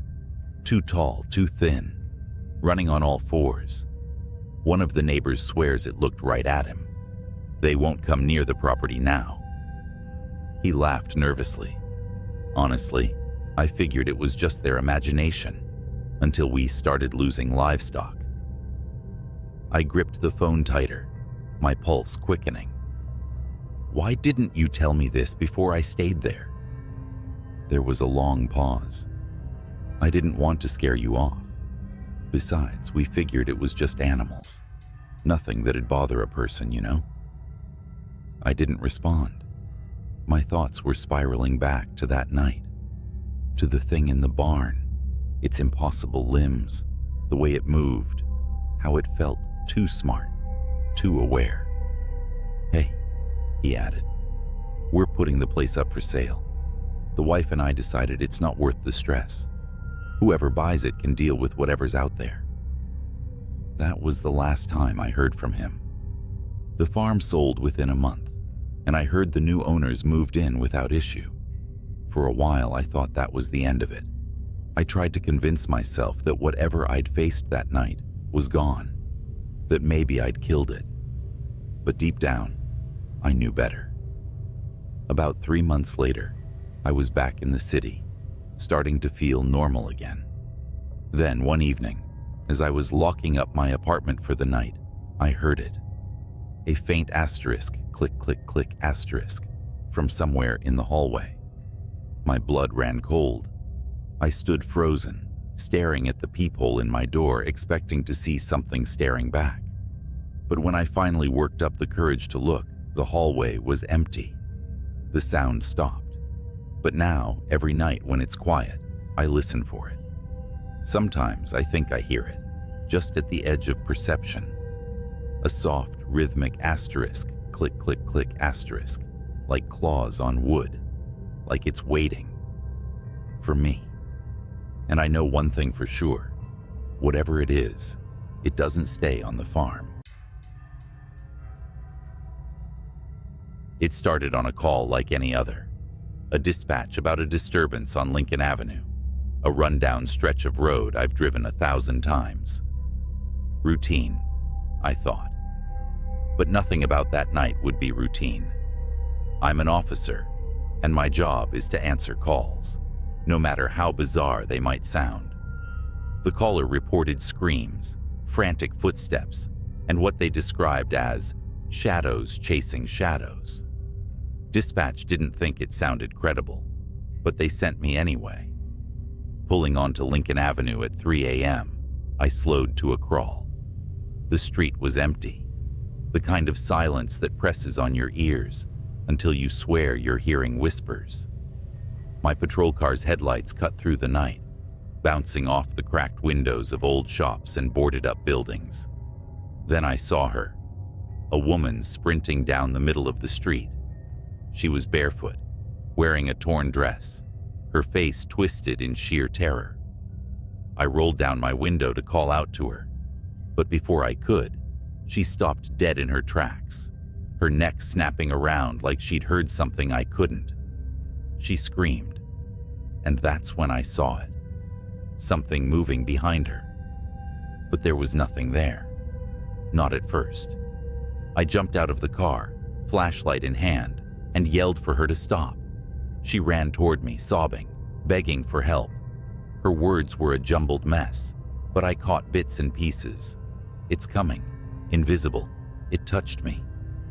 Suddenly, she was lifted off the ground. No hands, no wires, nothing. Just her body, rising like a marionette. Her feet dangled in the air as her screams turned to choking gasps. My instinct was to run to her, but my feet wouldn't move. It was like the air around me had turned solid. I could only watch as her body twisted unnaturally, her arms and legs contorting in directions they shouldn't go. Then, her head snapped. She fell to the pavement in a heap, lifeless. The silence returned, thick and heavy. My radio crackled with static, but no voices came through. I approached her cautiously, flashlight shaking in my grip. Her wide, glassy eyes stared up at me, mouth frozen, mid-scream. There were bruises around her neck, bruises that didn't look like they came from human hands. I called for backup, but deep down, I knew no one would believe what I just saw. As I waited, something caught my eye, a shimmer in the air, like heat waves rising off asphalt. It hovered where the woman had been lifted. My heart pounded as I reached for my gun. The shimmer moved toward me, slow and deliberate. I fired. The bullet hit something. The shimmer flared, twisting like a living thing in pain, then vanished. But the air didn't feel any lighter. Whatever was out there, I knew it wasn't gone. When backup arrived, I didn't tell them everything, just that I found her like that. The official report chalked it up to a hit and run, the case marked unsolved. But I couldn't let it go. That was the night I learned about the Tartarus Archive. But that's a story for another time. For now, just remember, not everything you see on Lincoln Avenue is real, and some things you don't see are more real than you'd like to believe. Weeks passed, but the image of that woman's body didn't leave me. Every night, I drove down Lincoln Avenue on my patrol, scanning for something, anything, to make sense of what happened. But the street stayed empty, a scar on the city's map. I became obsessed. I started digging through old police files, hoping for patterns. Reports of disappearances on Lincoln Avenue dated back decades. Most were written off as runaways, accidents, or unexplainable events buried under paperwork. But some officers, those who worked late shifts on the avenue, had left chilling notes in the margins of reports. Felt watched, couldn't see anything, but it was there. I tried to share my concerns with my partner, but he brushed it off. "Don't go looking for ghosts," he said. But I couldn't stop. One night, my obsession nearly killed me. I was parked on the avenue, engine off, windows cracked. It was quiet, too quiet. Then, a sound, a faint hum, like static, but coming from nowhere. My skin prickled.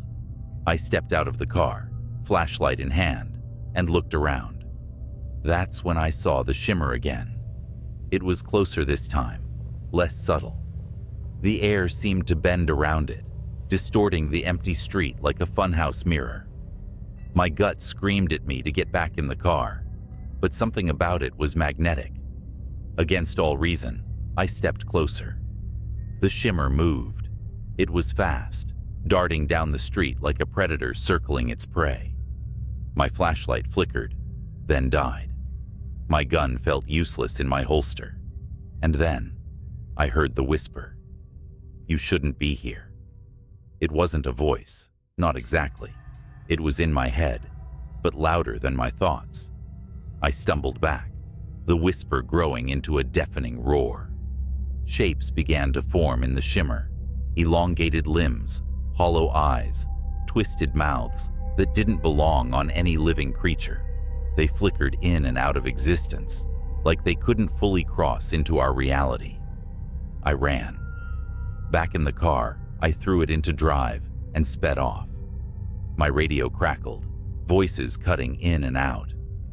"Officer down on Lincoln Avenue." The voice wasn't mine. When I reported the incident, I was met with silence. My captain gave me a long, hard look, then dismissed me for the night. 2 days later, I was called into his office. He handed me a file labeled Classified Tartarus Division. Inside were grainy stills from security footage, the woman I'd seen that night, the shimmer, and other images, faces contorted in terror, bodies suspended in midair, shadows that didn't belong to anything human. He said only one thing: "You didn't see anything." I didn't sleep that night. Instead, I combed through the Tartarus file in secret. There were names of other officers, all with eerily similar accounts, all sworn to silence. A few had gone missing. That's when I found the recording. It was from a patrol car on Lincoln Avenue, time-stamped 5 years ago. The dash cam footage showed an empty street at first. Then, the shimmer appeared. The car's engine revved, but the officer never escaped. The shimmer enveloped the vehicle, and within seconds, the footage cut to static. The officer was never found. I requested a transfer the next day. Now, years later, I'm hundreds of miles away from Lincoln Avenue, but the whispers still haunt me. Sometimes when it's quiet, I'll hear the hum, faint but unmistakable. I've learned to ignore it. But if you ever find yourself driving down Lincoln Avenue late at night, and the air feels heavy, like it's pressing down on your chest, don't stop. Whatever you do, don't stop. The first time I saw her was through the cracked screen of a police body cam. Dispatch, suspect unarmed but acting erratic, the officer muttered as his footsteps echoed down the shadowed alley, his breath clouded in the frigid night air, every exhale a whisper of tension. The camera bobbed with his steps, capturing the shimmer of frost on the brick walls and the distant glow of streetlights. Then she appeared. She was crouched by a dumpster, her back to the officer, swaying ever so slightly like she was listening to music only she could hear. Her hair, long and dark, clung to her like seaweed on a corpse. The officer called out, his voice steady but sharp. "Ma'am, this is the police. Are you all right?" She didn't turn around. Instead, she raised a single hand, a pale skeletal thing with fingers too long, almost insect-like, and scratched the air. Slowly, methodically, like she was carving something unseen into the fabric of the night. "Ma'am," the officer repeated, more urgent now. He stepped closer, boots crunching on broken glass. That's when she moved. She didn't stand or turn around. She simply twisted.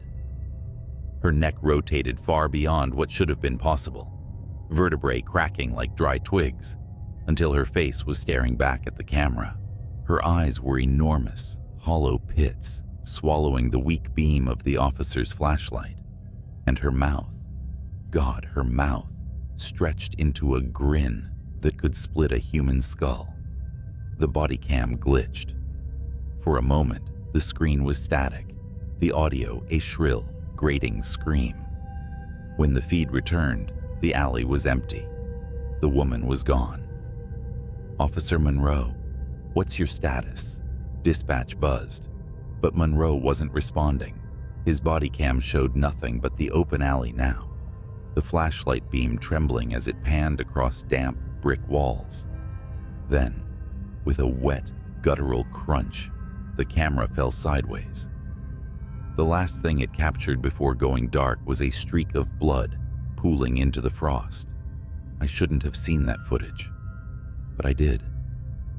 And now she's found me. For 3 days after seeing that footage, I couldn't sleep. Every creak of my apartment, every shadow caught in the corner of my eye felt alive, as if it carried the echo of her grin. Monroe's body was never found. The official report chalked it up to gang violence in the area, but I knew better. That thing, whatever it was, had taken him. I work in law enforcement too, just not on the front lines. My job was to review body cam footage for ongoing investigations, compiling evidence for court cases. After Monroe's footage, I told myself I'd misinterpreted what I saw. Maybe it was a trick of the light, a camera malfunction, or exhaustion playing tricks on my mind. But the night after I filed the footage, I got a message in my inbox. Unreviewed Incident 1127 Code, redacted. It was flagged for immediate review, a case assigned to me, and only me. At first, I thought it was a mistake. No one spoke to me about it. No directives came through, just the video file. I shouldn't have clicked on it, but I did. This wasn't from Monroe's district. The footage came from across the city, 3 nights after his disappearance. It showed 2 officers responding to a break-in at a derelict industrial warehouse. Their body cams revealed the scene: rusted machines coated in dust, walls lined with graffiti, and corridors that seemed to stretch forever into the dark. "Anyone here? Show yourself," one officer barked, his flashlight slicing through the shadows. His partner covered his 6, their footsteps echoing through the cavernous space. And then they heard it. Laughter. It was faint at first, barely audible. A child's giggle. But as they moved deeper, it grew louder, distorted, the pitch warping until it sounded less like laughter and more like the twisted cries of something mocking human joy. "Cut the crap," the second officer shouted. "This is your last warning." The laughter stopped. The silence that followed was heavier than the darkness around them. That's when the flashlight beams caught movement. Something darted between the rusted machines, too fast to track. The officers shouted, raising their weapons, but it was no use. The thing emerged, not running, but crawling, limbs too long, joints bending the wrong way. It skittered toward them with impossible speed, its hollow eyes reflecting the light like mirrors. One officer fired. The gunshots echoed, deafening in the emptiness. The creature stopped, crouched on all fours, and cocked its head. It didn't bleed. It didn't fall. It simply stared, grinning that same skull-splitting grin. Then it lunged. The camera feed erupted into chaos. Flashes of limbs, screams, static. The footage ended abruptly. I shut my laptop, heart pounding. My apartment felt suffocatingly quiet. Too quiet. And then I heard it. A faint scratching noise. At first I thought it was coming from the walls, maybe rats or the old pipes. But as I sat there frozen, I realized it wasn't the walls. It was my window. I turned slowly. The blinds were drawn, but I could see the silhouette behind them. Something tall, with fingers too long, was tracing patterns in the glass. Slowly, methodically. I don't know how long I sat there, paralyzed, staring at that shadow. Minutes. Hours. Finally, I mustered the courage to reach for my phone. My fingers trembled as I dialed 911. 911? What's your emergency? There's someone outside my window, I whispered. Can you describe them? The scratching stopped. The blinds fluttered, as if touched by a faint breeze. Then slowly, they began to part. No, I stammered. No. Sir, are you there? Sir? It was her. That face. That impossible grin. Her hollow eyes bore into mine as she pressed her palms flat against the glass, her nails scraping in a slow, deliberate rhythm. She leaned closer, her grin widening, until the corners of her mouth began to tear. I dropped the phone. I don't remember what happened next. One moment I was in my living room.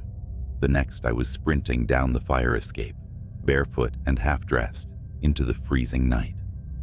I didn't stop until I reached the nearest precinct, pounding on the doors like a lunatic. When they finally let me in, I tried to explain what I'd seen, but no one believed me. The footage from Monroe's body cam, gone. The unreviewed file, deleted from the system. They pulled up my personnel file and flagged me for mental health evaluation. I quit the next day. Now I'm writing this from a motel on the edge of town, lights blazing, a chair propped against the door. I don't think it'll matter. Wherever I go, she'll find me. If you're reading this and you work with police footage, take my advice. Don't click on anything marked redacted. And if you ever hear laughter in the dark, run. Don't look back, because no matter how fast you run, she'll be faster. It was just past midnight when my phone buzzed. The caller ID flashed restricted, but something about the timing felt off. I was home alone, sprawled on the couch with a half-empty beer and some late-night TV reruns. The sound of the phone ringing in the quiet room was like a scream. I hesitated but answered anyway. Hello? A voice, frantic and low, whispered, "Are you home? Lock your doors. Now." I froze, every muscle in my body tightening. Who is this? The line clicked dead. Normally I'd brush it off as a prank call or some weirdo, but the tone, that panicked edge, stuck with me. I stood up, every creak of the floor making me flinch. and went to the front door. It was already locked, but I double-checked.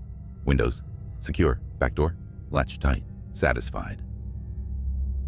I sat back down, laughing nervously to myself. Then I saw the police cruiser pull into my driveway. The patrol car's lights weren't flashing, but its mere presence was enough to make my stomach churn. A tall officer stepped out, his silhouette sharp against the dim porch light. He knocked twice, and I debated for half a second whether to open it. "Mister?" His voice carried through the door. I answered cautiously, opening it just enough to meet his eyes. "Yeah? Something wrong?" "We received a report of suspicious activity in the area," he said. His voice was calm, almost rehearsed, but something in his eyes. It wasn't just concern. It was fear. "Have you seen or heard anything unusual tonight?" Well, I got a weird phone call a few minutes ago," I admitted. "Told me to lock my doors." The officer nodded, his hand resting lightly on his holstered gun. "May I come in?" Something in me screamed not to let him, but he was a cop. What else could I do? "Yeah, sure." As soon as he stepped in, I noticed the tension in his shoulders. He was scanning the room like he expected someone or something to leap out at any moment. "What's this about?" I asked, trying to mask my growing unease. He hesitated, then motioned toward the living room. "Can we sit? I'll explain everything." We sat. He didn't take off his hat, didn't relax.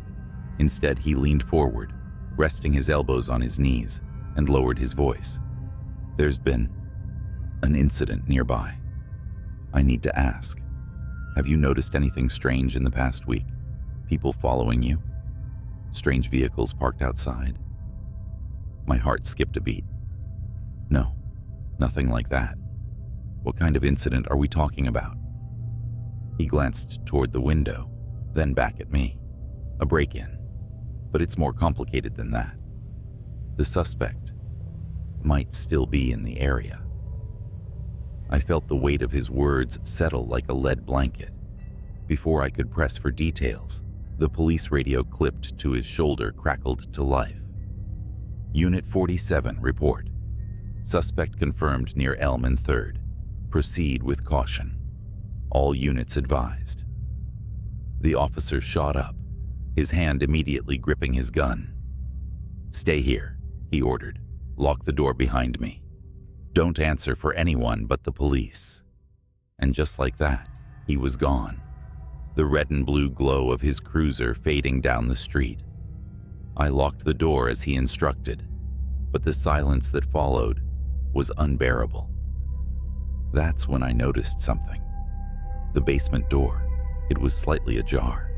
I stared at the basement door, my pulse roaring in my ears. I was sure I had closed it earlier. Positive. Every nerve in my body screamed for me to call the officer back, but my phone sat uselessly on the coffee table. I wasn't even sure I could move. Then came the sound. A soft, deliberate creak, like someone shifting their weight on the wooden basement steps. I backed away instinctively, eyes locked on the gap where the door hung slightly open. The living room suddenly felt suffocating. Every shadow stretched longer, every sound amplified. I grabbed the nearest thing resembling a weapon, a heavy floor lamp, and inched closer to the door. "Hello?" My voice barely broke a whisper. Idiotic. As if I wanted a reply. The silence was deafening. Then came a slow, scraping noise, like metal dragging against the wall. My heart felt like it was trying to escape my chest. "Look," I stammered. "I don't know who's down there, but the cops are already here. They're coming back any second." Nothing. And then, almost imperceptibly, I saw it. A flash of movement low to the ground, at the edge of the basement's shadows. I stepped back, holding the lamp like a bat, and shouted, "I'm armed. Come out now." The basement door slammed shut. Hard. I stumbled backward, my breath coming in shallow gasps. I didn't have time to think. My brain screamed run, but my legs wouldn't cooperate. Then the floor lamp's light flickered and died, plunging the room into a thick, oppressive darkness. And that's when the doorknob started to turn. The logical part of my brain was gone, overtaken by pure primal fear. I bolted for the kitchen, skidding on the tile as I grabbed the biggest knife I could find. The house was silent again. But I knew I wasn't alone. I tried to force my trembling fingers to dial 911, but the phone buzzed with a new notification. A single text message: "Get out." The number was restricted. As if on cue, the basement door creaked open. Heavy, deliberate footsteps echoed on the stairs. I pressed myself against the far wall of the kitchen, knife in hand, when I saw him step into view. It wasn't the cop. The man was tall and wiry, his face obscured by some kind of crude mask, a burlap sack with slits for eyes. He held a crowbar in one hand, tapping it rhythmically against the wall as he stepped into the living room. "You're making this harder than it needs to be," he rasped, his voice low and gravelly. "Come out now, and I'll make it quick." I froze, barely breathing, as he scanned the room. His head tilted, and he sniffed the air like a predator. Then he turned, heading for the hallway that led to the kitchen. I wasn't going to wait for him to find me. As soon as his back was turned, I bolted. I sprinted through the side door into the yard, knife still clutched in my hand. The cold air hit me like a slap, but I didn't stop. I ran toward the street, praying the officer's cruiser would still be close. Instead, I saw two figures standing in the shadows near the curb. "Help!" I screamed, desperate, running toward them. They stepped into the light. It was the officer. But standing next to him was another man, wearing a matching police uniform. Same height, same build, same badge. My brain struggled to process it, and before I could stop myself, I blurted, "What?" The officer I'd let into my house earlier raised his gun. "On the ground, now." I didn't move. Couldn't. The other officer, the real one, looked just as confused as I felt. He put a hand on his holster, his expression sharp. "What's going on here?" The man with the gun didn't answer. His eyes darted toward the house, and for a fraction of a second, I saw it. The tiniest shift in his demeanor. Panic. He wasn't a cop. "Drop the gun," the second officer barked, stepping forward. And then, chaos. The fake cop turned and bolted, disappearing into the dark. The real officer chased him, shouting into his radio for backup. I stood there trembling, clutching my knife, trying to make sense of what had just happened. Behind me, from the open basement door, came a low, guttural laugh. I didn't wait. I ran. The real police arrived minutes later. They searched the house, the basement, the yard, but whoever or whatever had been there was gone. No fingerprints, no sign of forced entry. Nothing. The officer who'd chased the imposter returned, his face pale. He told me the man had vanished into the woods, leaving behind a discarded mask and the empty shell of a police cruiser. "That guy in your house?" the officer said, his voice grave. "He's been posing as law enforcement for months, breaking in, stalking people. You're lucky to be alive." Lucky. That word stuck with me. I moved out of that house the next day, left the city altogether. But every night I still wake up in a cold sweat, hearing the creak of the basement stairs. And sometimes, when my phone buzzes in the dark, I still see those words, "Get out." I didn't believe the warnings at first. I mean, who listens to whispers about a desolate highway anyway? But this wasn't just any road. It was Ridgeway Stretch, a winding path through the middle of nowhere. My night shift had just ended, and my brain was buzzing too much for a straight route home. Something about the idea of open roads under a pitch-black sky seemed soothing. I should have stayed on the main road. It started harmless enough. The hum of my car, the faint rhythm of late-night radio, and the vast emptiness stretching ahead. But something felt off. The moon, which had been full and bright, vanished behind clouds, plunging the world into a darkness so thick my headlights barely made a dent. Then I saw it. A figure on the side of the road, just standing there. I slowed down, debating whether to stop. They didn't wave, didn't move, just stood still like they were carved out of the darkness itself. Something about the way they leaned slightly forward felt wrong, like gravity was holding them in place unnaturally. My instinct screamed, "Keep driving." So I did. But as my car rolled past, the headlights flickered, and I swear I saw the figure twist its head to watch me. Only there were no eyes, just hollow pits. My chest tightened, and I floored the gas pedal. The car roared forward, the speedometer climbing past 70, but I couldn't shake the feeling that something was following me. The road felt endless, curving in ways it hadn't before, twisting like a serpent. My GPS blinked out, replacing my destination with static. That's when the radio crackled to life. A voice, low and distorted, seeped through the speakers. "You shouldn't have ignored me." I nearly swerved off the road as the voice hissed through the car's speakers. My heart pounded so hard, it felt like it was rattling my ribs. The radio wasn't even turned on. I'd switched it off minutes ago, fed up with static. But here it was, alive and taunting me. I tried to laugh it off, convincing myself it was just my mind playing tricks. Long shift, dark road, adrenaline. Classic ingredients for a good scare.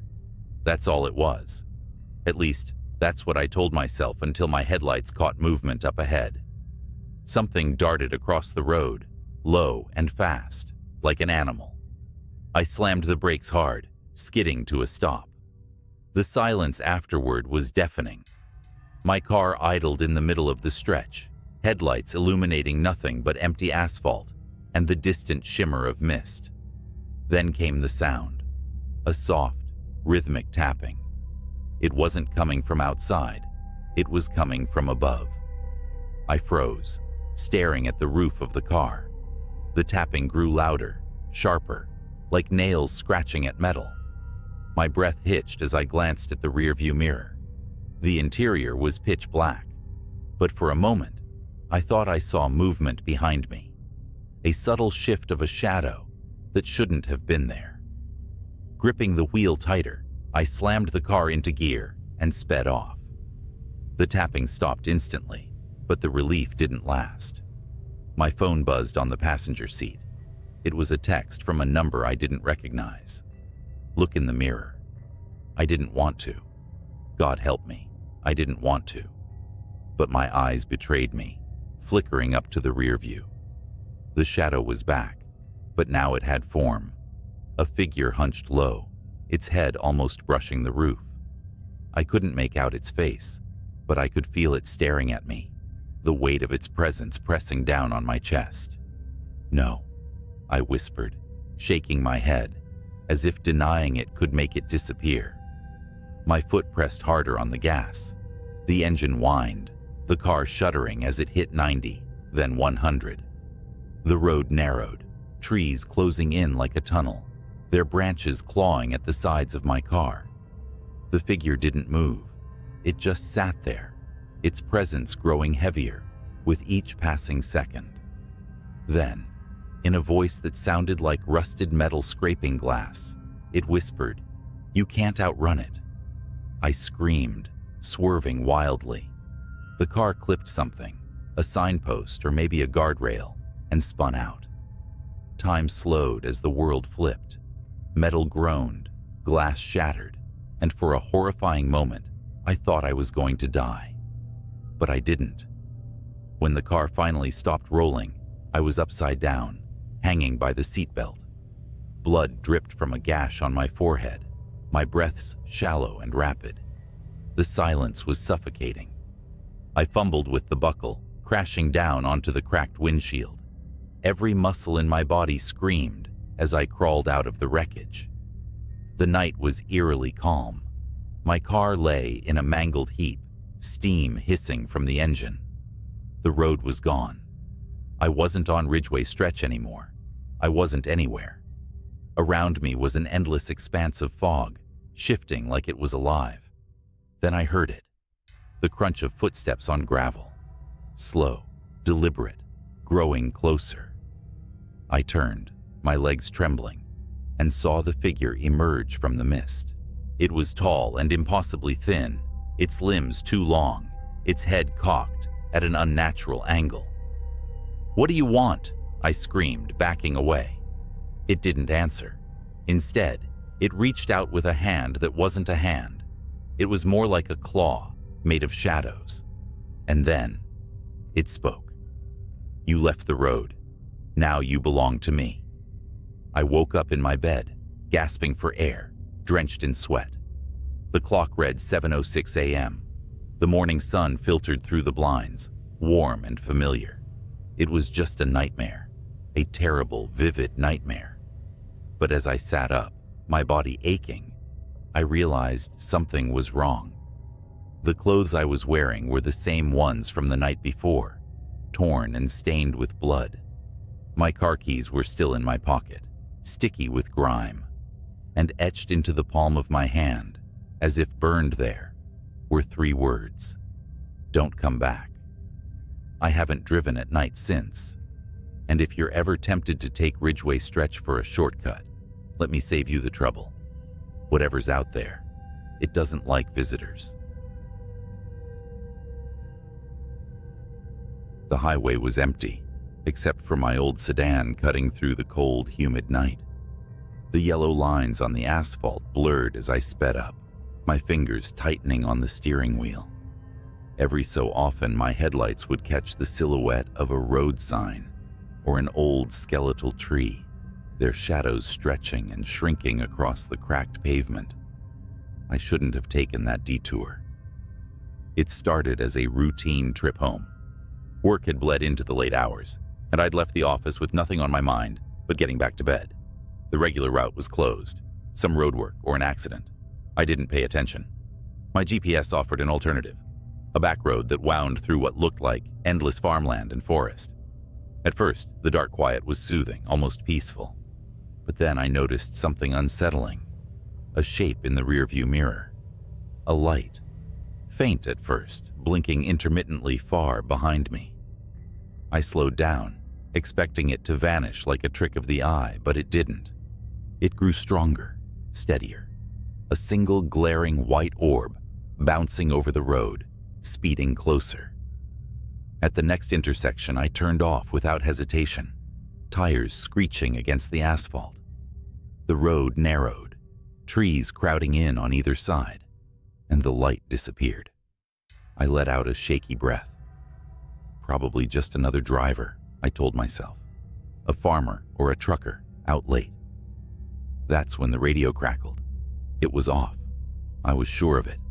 Off and silent, like it had been all night. But now it hissed, faint voices slipping in and out of static. I glanced at the dashboard, confused, and almost didn't notice the figure in the road until it was too late. It appeared so suddenly, my chest tightened. A man stood directly in my path, his hand raised like he was signaling me to stop. I slammed the brakes, my car screeching to a halt. Heart pounding, I leaned forward, squinting into the darkness. The man was pale, unnaturally so, his face hollow and his clothes rumpled. He didn't look homeless, though, or drunk, more like something misplaced. His lips moved, but I couldn't hear him. My gut told me to drive, but curiosity won. I cracked the window. "What are you doing out here?" I called, my voice shaking more than I liked. The man's lips stopped moving, his head tilted, neck bending in an unnatural angle. Then, in a voice as clear as if he were sitting beside me, he whispered, "You shouldn't have stopped." Every instinct screamed to press the gas and go, but my body froze. It wasn't just fear. It was something heavier, like the air had thickened, rooting me to the spot. Then the man moved, not toward me, backward. His feet shuffled awkwardly as he retreated into the shadows, his figure melting into the trees. The radio hissed louder now, the static broken by faint guttural sounds that raised the hair on the back of my neck. Before I could act, the light reappeared in my rearview mirror. This time it wasn't distant. It flooded the inside of my car, so bright it washed out the world outside.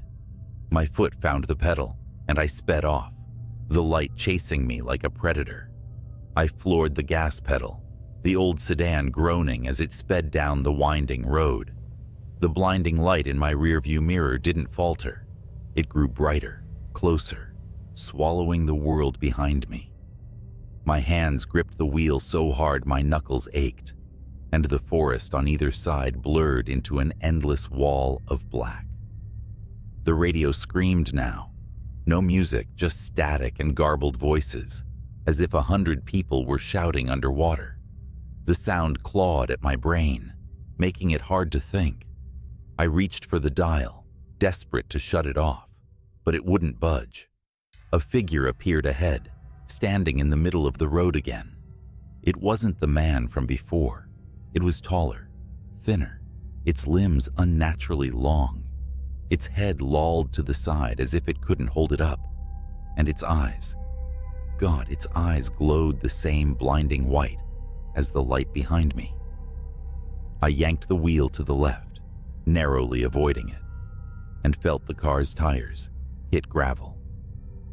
My heart stopped as the vehicle skidded, the steering wheel jerking out of my hands.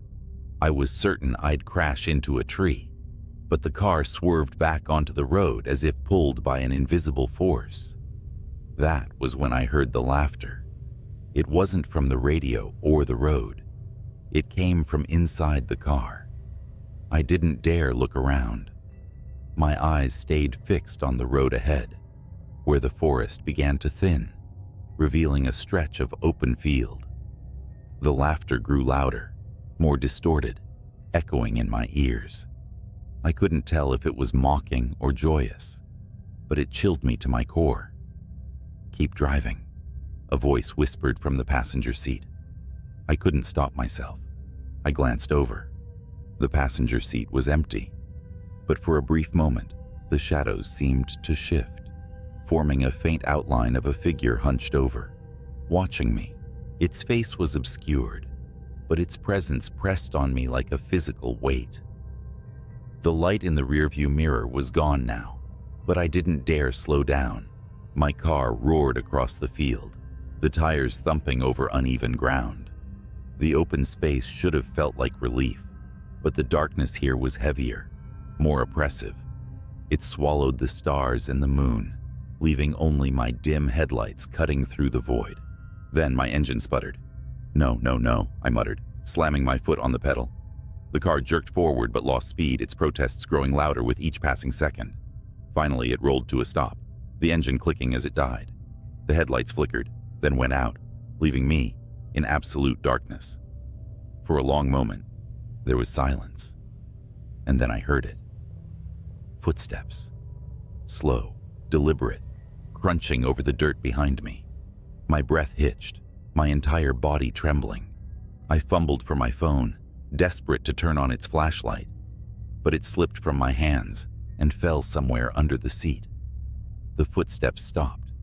A faint glow appeared in the distance, the same orb of light I'd seen earlier. It hovered, pulsating like a heartbeat, and slowly began to move toward me. I scrambled out of the car, my legs weak, my body screaming to run, but unable to obey. The orb floated closer, illuminating the field in its eerie, shifting glow. And then I saw them. Figures stood all around me, their outlines faint and flickering, like static on an old TV. They were just outside the orb's reach, encircling me. Their faces were blank, no features, no eyes, just smooth, pale surfaces that tilted toward me as if watching. The orb stopped a few feet away, hovering in the air.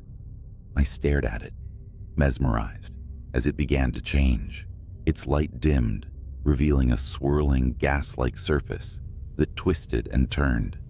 The figures stepped closer, their movements jerky, unnatural.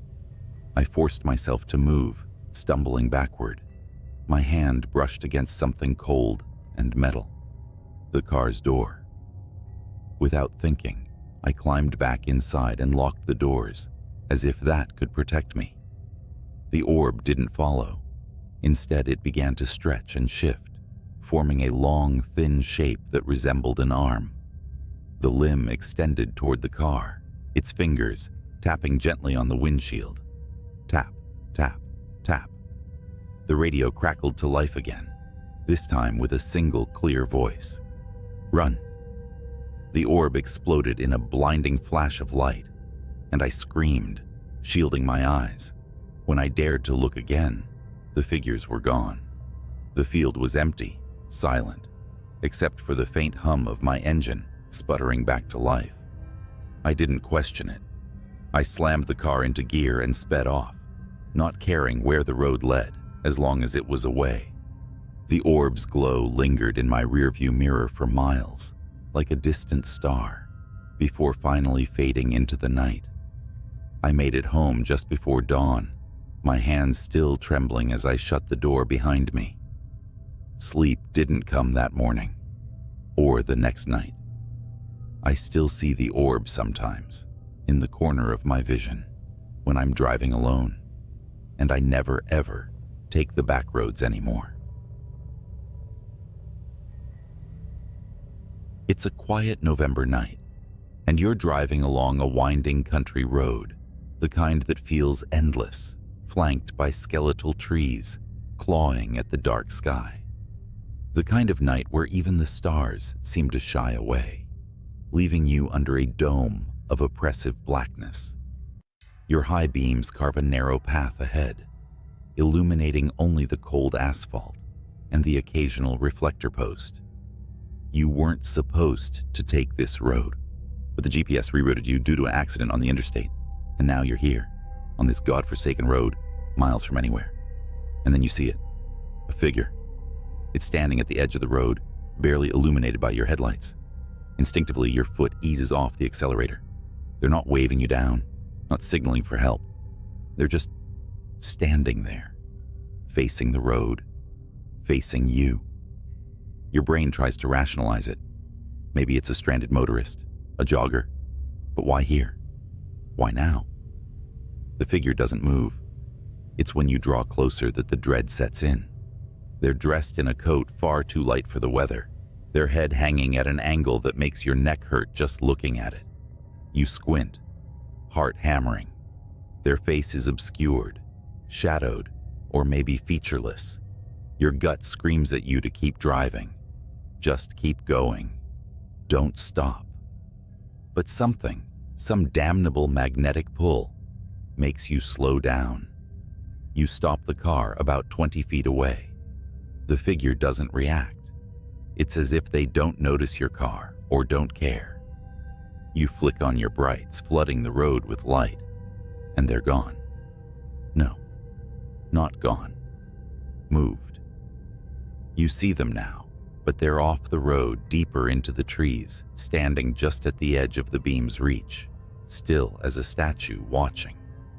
You don't know why, but you roll down the window just a crack. Maybe it's curiosity. Maybe it's that human instinct to do the worst possible thing in a dangerous situation. Your voice feels small in the yawning silence. Hey, you need help? No response. The figure doesn't move, but the trees behind them sway slightly in the wind, or at least you think it's the wind. It's hard to tell because you hear nothing. No rustle of leaves, no distant hum of crickets, just the engine's low growl and your own breathing, sharp and uneven. You start to second-guess yourself. Maybe you imagined them moving off the road.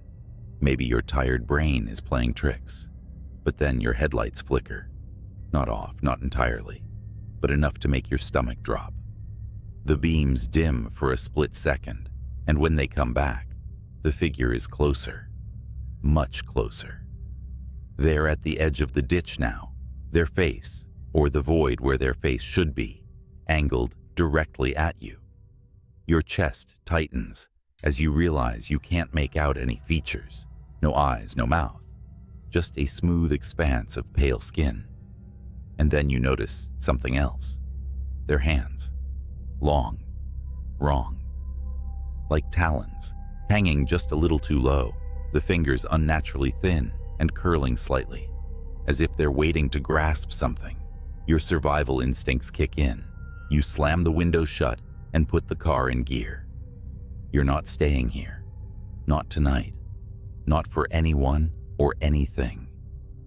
The tires screech as you take off, but as the car lurches forward, you feel a weight, a pressure, like someone's holding the back of the car, the rear view mirror. You know you shouldn't look, but your eyes dart to it anyway, and they're there, perched on the trunk, their hands splayed out against the glass, fingers stretching impossibly long. They're still featureless, but you swear you can feel them looking at you. Through you. You scream and stomp the gas. The car roars, the tires find grip, and for a second, you think you're free. The figure slides off the back, disappearing into the dark road behind you.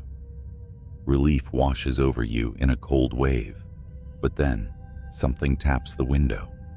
Once, twice, a rhythmic knock, deliberate and unhurried.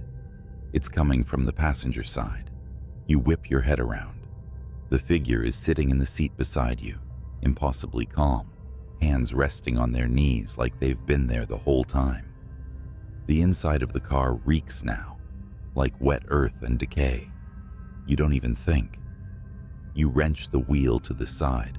The car fishtails, and you barely manage to keep it from rolling as it screeches to a halt in the middle of the road. You throw open the door and bolt into the woods, leaving the car behind. Branches slash at your arms and face as you run. You don't know where you're going, but anywhere is better than here. The figure doesn't chase you, at least not in the way you expect. You can't see them, but you feel them. Their presence is heavy, like the air is pressing down on you. Every shadow seems alive, every sound amplified. Finally, you burst into a clearing and collapse to your knees. The moonlight bathes the open space, giving you the first sense of security you've felt all night. You take a moment to catch your breath, the cold seeping into your skin as you sit there trembling, and then you hear it. The knock. Once, twice. You whip around, and there, at the edge of the clearing, the figure stands. Only now, they're not alone.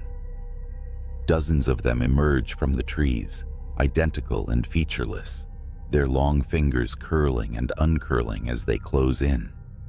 They form a perfect circle around you, their movements synchronized, their heads tilting in unison. Your scream catches in your throat as they close the gap, their smooth faces mere inches from yours. And then, blackness. When you wake up, you're in your car. It's parked neatly at the gas station you stopped at before this nightmare began. The sun is rising, the orange glow spilling over the horizon. The engine is off, your keys in your lap. Everything looks normal, except for the muddy handprint smeared across your windshield. You'd think that driving an 18-wheeler through endless highways at night would make you immune to fear. I mean, I've seen it all. Road rage, accidents, even a guy walking naked on Route 66 like he was auditioning for a horror flick. But what happened last month? That wasn't the usual trucker nightmare. That was something else. Something wrong. I'm hauling cargo across Nebraska, about 2 a.m. The road is a strip of black slicing through miles of flat nothingness. It's quiet except for the steady hum of the rig's engine, the kind of quiet that lets your thoughts wander to dark places. Then, my CB radio crackled to life. "Breaker 19, you out there?"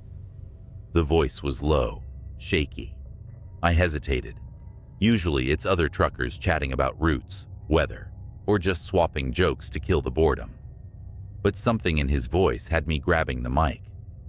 "Yeah, this is Long Haul. What's up?" Static hissed for a moment before his reply came through. I think I'm being followed." "Followed?" I asked, gripping the wheel tighter. My eyes scanned the rearview mirrors out of reflex, even though I knew the highway behind me was empty. "You sure about that? Ain't nobody out here but us." The radio crackled again, and his voice came through more frantic this time. "It's not a car. I don't know what it is. It's been tailing me since mile marker 240. Every time I look back, it's closer." "Closer? What are you seeing, man?" I asked, feeling a bead of sweat roll down my temple. Nebraska highways don't exactly have streetlights, and whatever he was dealing with was probably some stray animal or a trick of the dark. He didn't answer right away. Instead, there was a long pause, filled only with static, before he finally whispered, "Eyes." "Eyes?" I repeated, my stomach tightening. "Yeah," he said, his voice trembling. "Like headlights, but wrong. Too low to the ground, and they flicker, like they're blinking. I swear to God, man, it's watching me." I glanced at my GPS. Mile marker 240 was about 10 miles behind me. Whatever was happening to this guy, it wasn't far off. "All right, buddy, stay calm. Where are you now?" "Just past mile marker 250. It's still back there, but it's closer. I can feel it." His voice cracked, and for the first time, I heard real terror in his words. This wasn't just highway paranoia. He truly believed something was after him. "Listen," I said, trying to keep my voice steady. "There's a rest stop at 255. Bright lights, other truckers. Head there, and I'll meet you." "No," he snapped, almost yelling. "It won't let me stop. Every time I slow down, it gets closer. I can hear it, like claws scraping the pavement." My blood ran cold. I turned on my high beams, as if that would somehow protect me. "What's your rig?" I asked. "I'll look for you on the road." "Freightliner Cascadia. White cab, red trailer," he muttered. "But I don't think you'll make it in time." Then the radio went dead. I grabbed the mic again. "Breaker 19, you there? Talk to me." Static hissed in response. My heart pounded as I pushed the accelerator, the engine growling as the truck surged forward. I was determined to catch up to him, or at least see what the hell was going on. At mile marker 252, I spotted him. A white Freightliner with a red trailer barreled down the highway ahead of me, swerving erratically. His brake lights flickered, as though he was trying to stop, but couldn't. Then I saw them. Eyes. Two faint yellowish glows, low to the ground, darting in and out of the darkness behind his trailer. They weren't headlights. They were alive. "Jesus Christ," I whispered, my palms slick against the steering wheel. The glowing orbs moved like they were studying him, stalking him. Then, they shifted focus. To me. I felt my chest tighten as the eyes blinked, slowly, deliberately, and locked onto my truck. Suddenly, the Freightliner veered off the road, its horn blaring in a panicked howl. It disappeared into the cornfields, leaving me alone with whatever had been chasing it. The glowing eyes began to speed up, closing the distance between us. I floored it. My rig groaned under the strain, the speedometer climbing past limits I knew weren't safe for a truck this size. But the eyes kept up, growing brighter, hungrier. The road ahead blurred as adrenaline coursed through me. Then I heard it. A scraping, like metal on asphalt. It wasn't coming from my rig. It was coming from underneath it. My radio came back to life with an ear-splitting burst of static. A voice came through, distorted and guttural, nothing like the man I'd been speaking to earlier. You can't outrun it. The sound of claws raked across my trailer, and I felt the whole truck shudder. I gritted my teeth, swerving wildly to shake whatever was beneath me. The weight shifted, and I nearly lost control, the trailer fishtailing dangerously close to the edge of the road. Up ahead, the rest stop appeared like a beacon of hope, its floodlights cutting through the darkness. I didn't slow down. I couldn't. The eyes vanished just as I burst into the parking lot, skidding to a halt amid a few other rigs. My hands trembled as I killed the engine and jumped out of the cab. Nothing. No glowing eyes. No claws. Just the hum of fluorescent lights and the distant chirp of crickets. Other truckers looked at me like I was crazy as I inspected the underside of my truck. Deep gouges ran along the metal, like something with claws had been clinging to it. My legs felt like jelly as I slumped against the side of the cab, breathing hard. "Hey, you all right?" one of the truckers asked, stepping closer. I opened my mouth to speak, but froze when I saw it.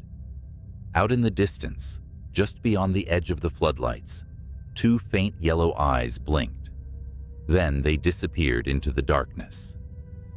I quit long hauls the next day. Let me tell you something. Long-haul trucking is not for the faint of heart, not just because of the endless miles or the isolation, but because of the things you see at night. I've been on the road for over 15 years, driving through every back road, highway, and nowhere town you can imagine. Nothing shakes me easily, but one night, one stretch of black asphalt made me question everything. It was a clear autumn night when I picked up a late delivery from a warehouse in Kentucky, heading west to Missouri. The load wasn't anything out of the ordinary, crates of furniture, some tools, but the route took me through a patch of the Appalachians that's more shadows than road after dark. Truckers call it the Devil's Backbone. Why? Because people and vehicles disappear there. But nobody ever really talks about it. We just drive. As I crossed into the mountains, the CB radio crackled. A gruff voice, another trucker said, "Breaker 19, anyone rolling through Backbone tonight might want to steer clear." Silence. I should have turned around then, but I didn't. Superstitions, I muttered to myself. Besides, I had a deadline to meet. An hour later, the road narrowed. The moonlight barely penetrated the thick trees overhead. My headlights fought against the ink-like darkness. The forest leaned too close, like it was watching. Then it happened. Out of nowhere, a shape darted into the road. I slammed on the brakes, my trailer screeching and groaning behind me. The truck stopped inches from what looked like a deer? No, not a deer. It was too tall, too thin. The thing turned its head toward me, and I swear its face wasn't right. Black eyes, like a doll's eyes, and its mouth, jagged like it had too many teeth. It tilted its head almost curiously before lurching away into the woods. My hands gripped the wheel, knuckles white. My instincts screamed to keep driving, but my engine stalled. That's when I saw the scratches. 3 deep parallel gashes raked across my hood. Fresh, the kind no animal leaves behind. The CB buzzed again, but it wasn't static this time. A low growl came through, like an animal, or a man imitating one. "Still rolling, driver?" A voice rasped, half laughing, half snarling. I was about to radio back, demand who it was, but the air in the cab grew cold. Breath fogged in front of me, though my heater was blasting full, and the forest, so loud with crickets and wind minutes before, had gone dead silent. Then came the footsteps. Heavy, slow, something big, something deliberate. I refused to look out the window, but in my mirror, I saw the outline of something. Something tall, too tall. It stood just beyond the reach of my brake lights, watching. A gut instinct I'd never felt before screamed at me to stay in the cab. The truck finally roared back to life. I floored it, the trailer swaying as I tore through the twists and turns. The further I got, the more the feeling of being hunted lessened. But it wasn't over. 30 miles later, I pulled into a rest stop, one of those desolate lots with a vending machine and a flickering light. Another rig was parked there, engine off, but no driver in sight. I stepped out, my boots crunching gravel, and checked my hood. Those gashes, they weren't just scratches anymore. They were smoking, smoldering like they'd been branded into the metal. And then, from the woods beside the lot, came a laugh. Not a man's laugh, not a child's laugh. It was distorted, like a tape player chewing on a bad recording. The hairs on my arms stood on end. "Driver," the same voice from the CB crooned, but this time, it wasn't over the radio. It was in the air, behind me. I spun around, but no one was there. Just my truck, just the woods. But deep in those trees, I swear, I saw eyes. Not two, dozens, blinking in unison. I didn't stay to find out what they belonged to. I climbed back into my rig, locked the doors, and drove until dawn. When I finally reached Missouri, the scratches on my hood were gone, replaced by pristine metal, like nothing had ever happened. But I know what I saw. And every time I pass through Appalachia, I see those same blinking eyes in my nightmares. If you're driving through the Devil's Backbone, keep your eyes forward, your windows shut, and don't stop for anything. A week passed, but the shadows of that night followed me. Truck stops felt quieter than usual, the roads darker, and the CB radio, even when silent, felt ominous. The scratches may have disappeared from my truck, but the memory of them burned in my mind. And then, the real nightmare began. My next haul was a routine trip, heading south toward Alabama, a midnight run. As always, I preferred driving at night. Less traffic, more peace. But peace was the last thing I found. It started with my GPS going haywire. One moment it showed a straight route. The next, my truck icon spun wildly, as if I'd veered off-road. I checked my map, recalibrated, and pushed on. That's when I noticed something. The mile markers weren't right. Each marker was different. One read 142, then the next said 666. I laughed it off, thinking I was seeing things. But the markers grew stranger. End, turn back, and one that simply read run. The rational part of me fought to dismiss it, a prank, bad lighting, or exhaustion. But deep down, I knew better. And then I saw the rig. It was pulled over on the shoulder, headlights blazing. The truck looked abandoned, door swinging gently in the breeze. I slowed, radioing out of habit. "Breaker 19, you need a hand, driver." Static. The closer I got, the more I noticed something wasn't right. The rig's cab was empty, but the trailer doors hung open, swaying like something or someone had forced them apart. What stopped me cold was the graffiti scrawled across the trailer in thick black letters. "Nothing leaves." I slammed the accelerator. My rig roared forward, the abandoned truck disappearing in my mirror. About 10 minutes later, my CB crackled. "You left something behind, driver." A voice whispered, raspy and wet, like someone speaking underwater. "Who is this?" I snapped, my voice shaking. Silence. Then another sound, a scraping, like nails on metal. My stomach dropped as I realized it wasn't coming from the CB. It was coming from the trailer. Whatever it was, it had hitched a ride. My headlights caught a curve in the road ahead, forcing me to slow down. The scraping grew louder, more frantic, as if whatever was back there knew I was easing up. I gripped the wheel, heart pounding, until I couldn't take it anymore. I pulled over, leaving the engine running, and grabbed my flashlight. As I stepped out, the night wrapped around me like a suffocating blanket. The air was heavy, too quiet. I circled to the rear of the trailer, every crunch of gravel under my boots echoing too loud.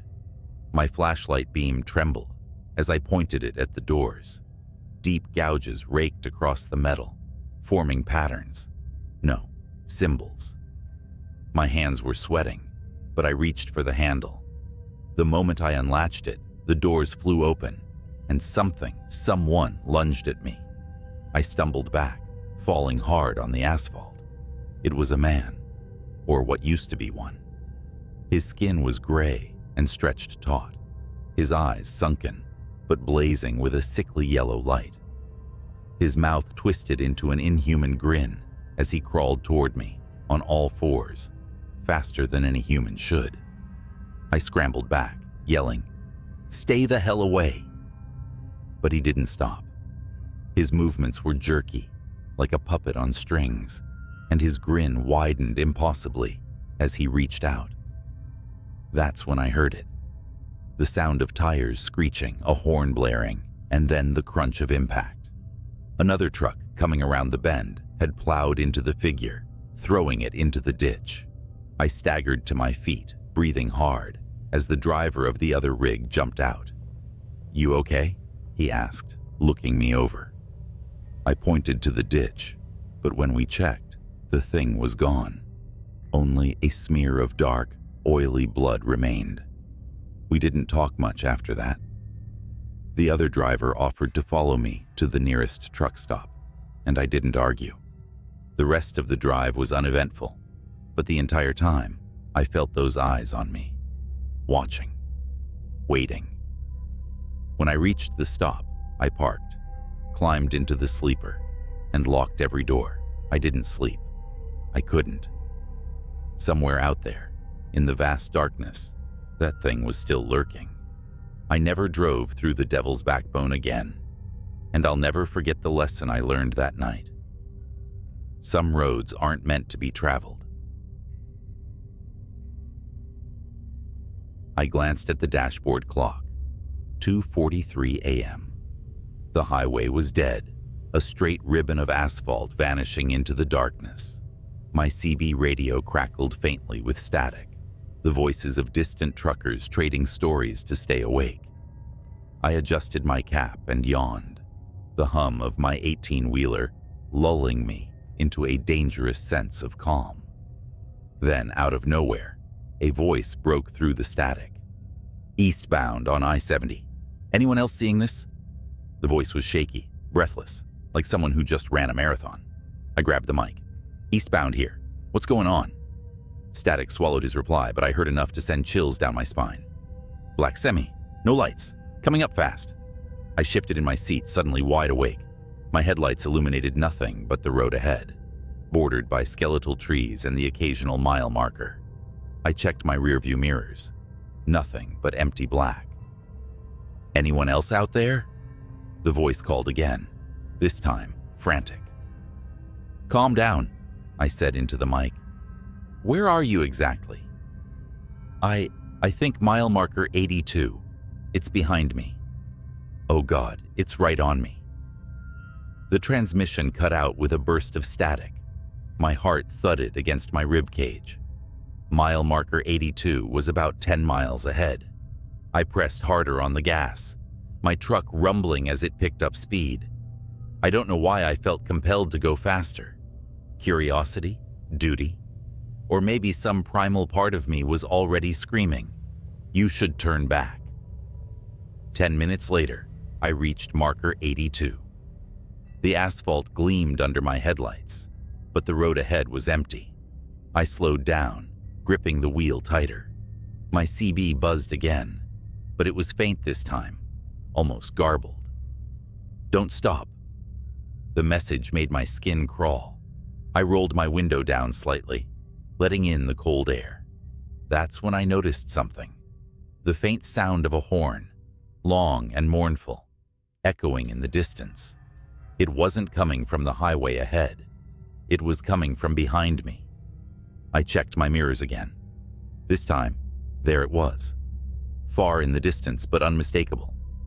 A massive black semi, its outline barely visible against the night. No headlights, no running lights, just a hulking shadow on wheels. My pulse spiked as I grabbed the CB mic. "Whoever's out there, is this some kind of joke?" I asked. But my voice betrayed the fear clawing at my throat. The response came in a whisper so faint I had to strain to hear it. "It's not a truck. Don't stop. Don't let it catch you." The shadow in my mirrors grew larger. It was closing in, fast. I pushed the gas pedal to the floor, the roar of my engine filling the cab. My trailer swayed as my speed climbed past 80, then 85. But no matter how fast I went, the black semi kept gaining. Its horn blasted low and guttural, vibrating through my chest. It wasn't the horn of any truck I'd ever heard. It sounded almost alive. The CB crackled again, and the faint whisper returned. "Don't look at it. Whatever you do, don't look at it." I didn't want to, but when the thing roared up beside me, I couldn't stop myself. I turned my head. The cab of the black semi was empty. No driver, just a void where a driver should have been. The windows weren't tinted.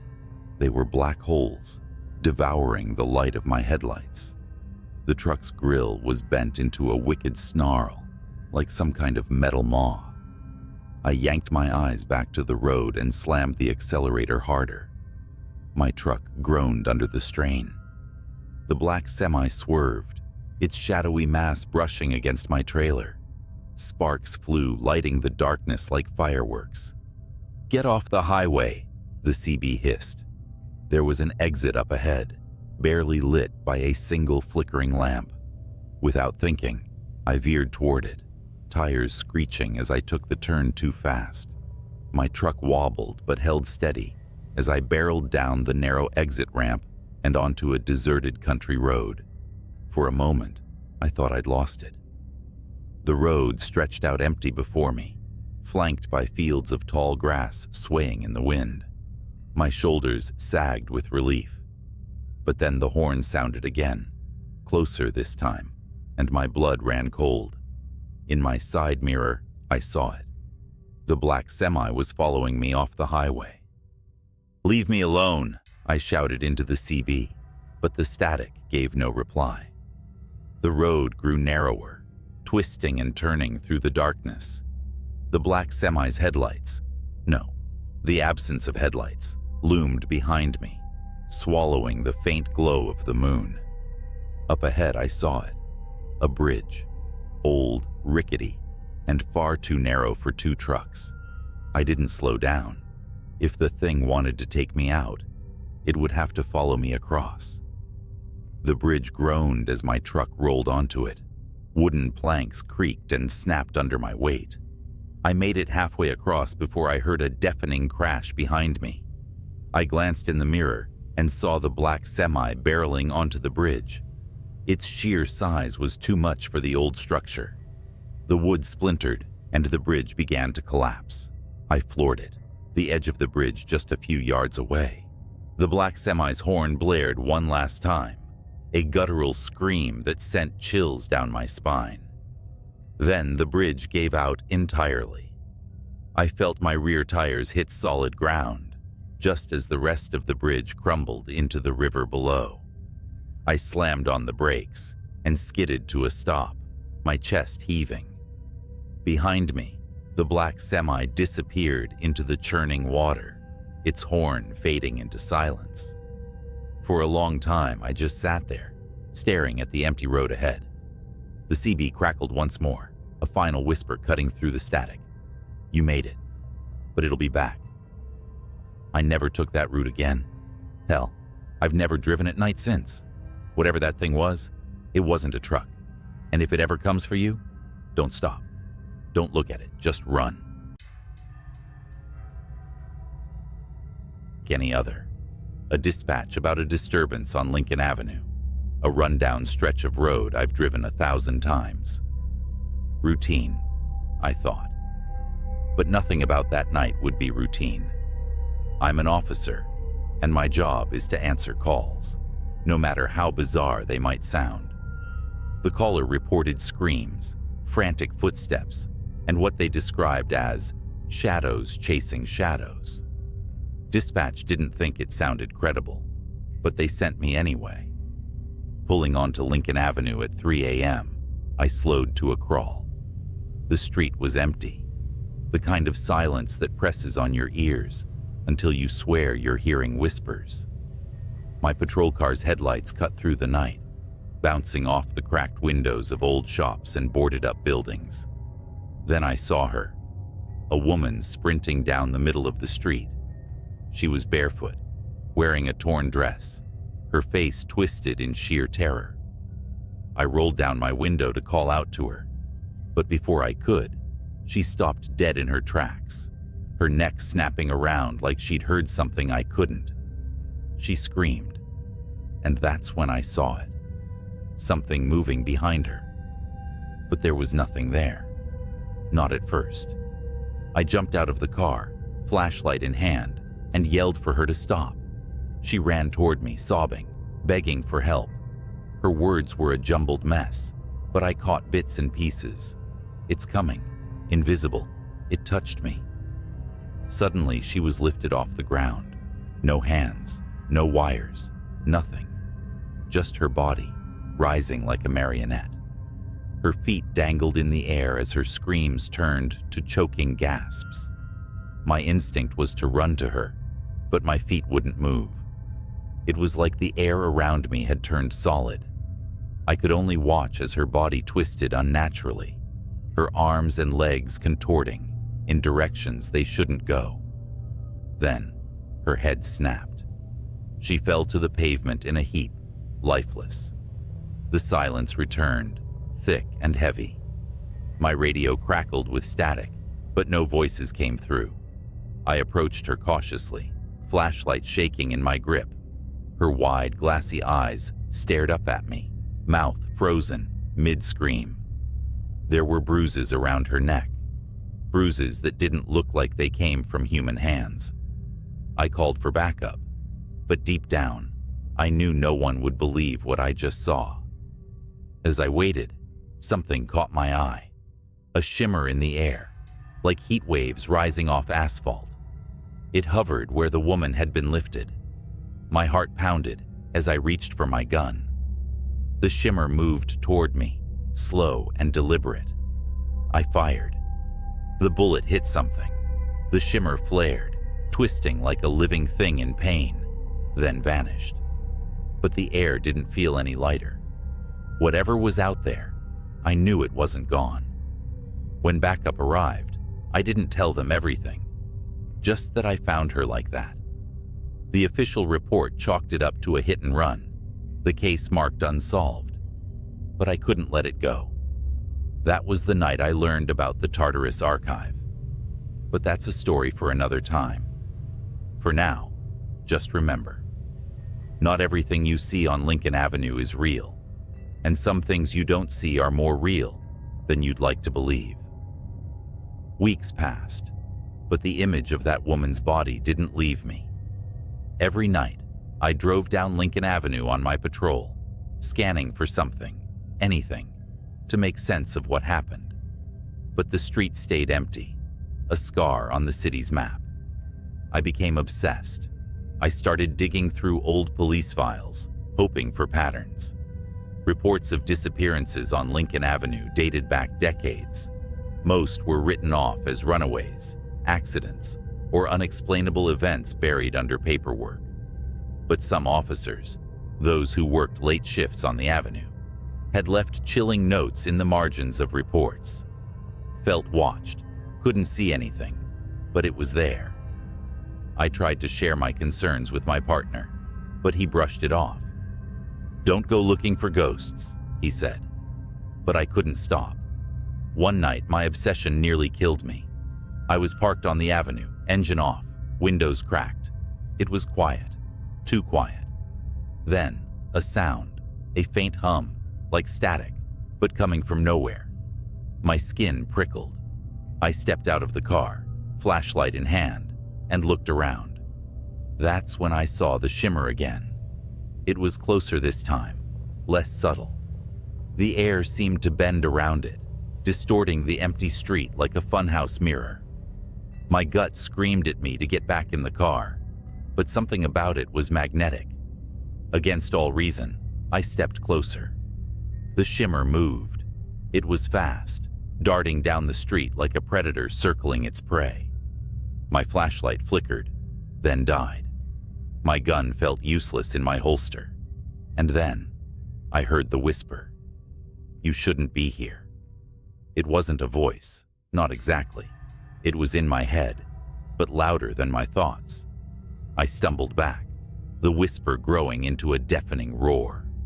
Shapes began to form in the shimmer, elongated limbs, hollow eyes, twisted mouths that didn't belong on any living creature. They flickered in and out of existence, like they couldn't fully cross into our reality. I ran. Back in the car, I threw it into drive and sped off. My radio crackled, voices cutting in and out. "Officer down on Lincoln Avenue." The voice wasn't mine. When I reported the incident, I was met with silence. My captain gave me a long, hard look, then dismissed me for the night. 2 days later, I was called into his office. He handed me a file labeled Classified Tartarus Division. Inside were grainy stills from security footage, the woman I'd seen that night, the shimmer, and other images, faces contorted in terror, bodies suspended in midair, shadows that didn't belong to anything human. He said only one thing: "You didn't see anything." I didn't sleep that night. Instead, I combed through the Tartarus file in secret. There were names of other officers, all with eerily similar accounts, all sworn to silence. A few had gone missing. That's when I found the recording. It was from a patrol car on Lincoln Avenue, time-stamped 5 years ago. The dash cam footage showed an empty street at first. Then, the shimmer appeared. The car's engine revved, but the officer never escaped. The shimmer enveloped the vehicle, and within seconds, the footage cut to static. The officer was never found. I requested a transfer the next day. Now, years later, I'm hundreds of miles away from Lincoln Avenue, but the whispers still haunt me. Sometimes when it's quiet, I'll hear the hum, faint but unmistakable. I've learned to ignore it. But if you ever find yourself driving down Lincoln Avenue late at night, and the air feels heavy, like it's pressing down on your chest, don't stop. Whatever you do, don't stop. First time I saw her was through the cracked screen of a police body cam. "Dispatch, suspect unarmed but acting erratic," the officer muttered as his footsteps echoed down the shadowed alley, his breath clouded in the frigid night air. Every exhale, a whisper of tension. The camera bobbed with his steps, capturing the shimmer of frost on the brick walls and the distant glow of streetlights. Then she appeared. She was crouched by a dumpster, her back to the officer, swaying ever so slightly like she was listening to music only she could hear. Her hair, long and dark, clung to her like seaweed on a corpse. The officer called out, his voice steady but sharp. "Ma'am, this is the police. Are you all right?" She didn't turn around.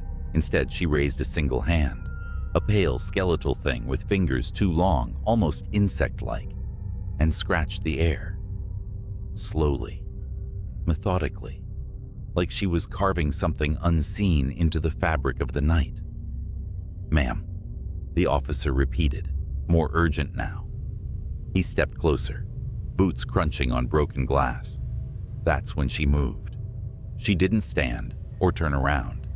She simply twisted. Her neck rotated far beyond what should have been possible, vertebrae cracking like dry twigs, until her face was staring back at the camera.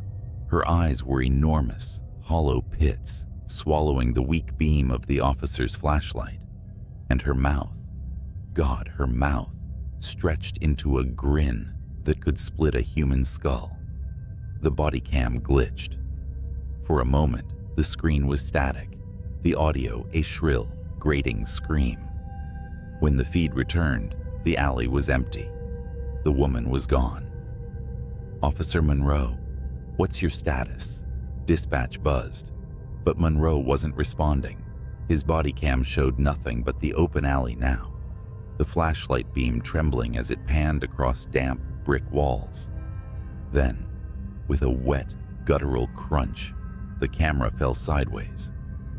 The last thing it captured before going dark was a streak of blood pooling into the frost. I shouldn't have seen that footage, but I did. And now she's found me. For 3 days after seeing that footage, I couldn't sleep.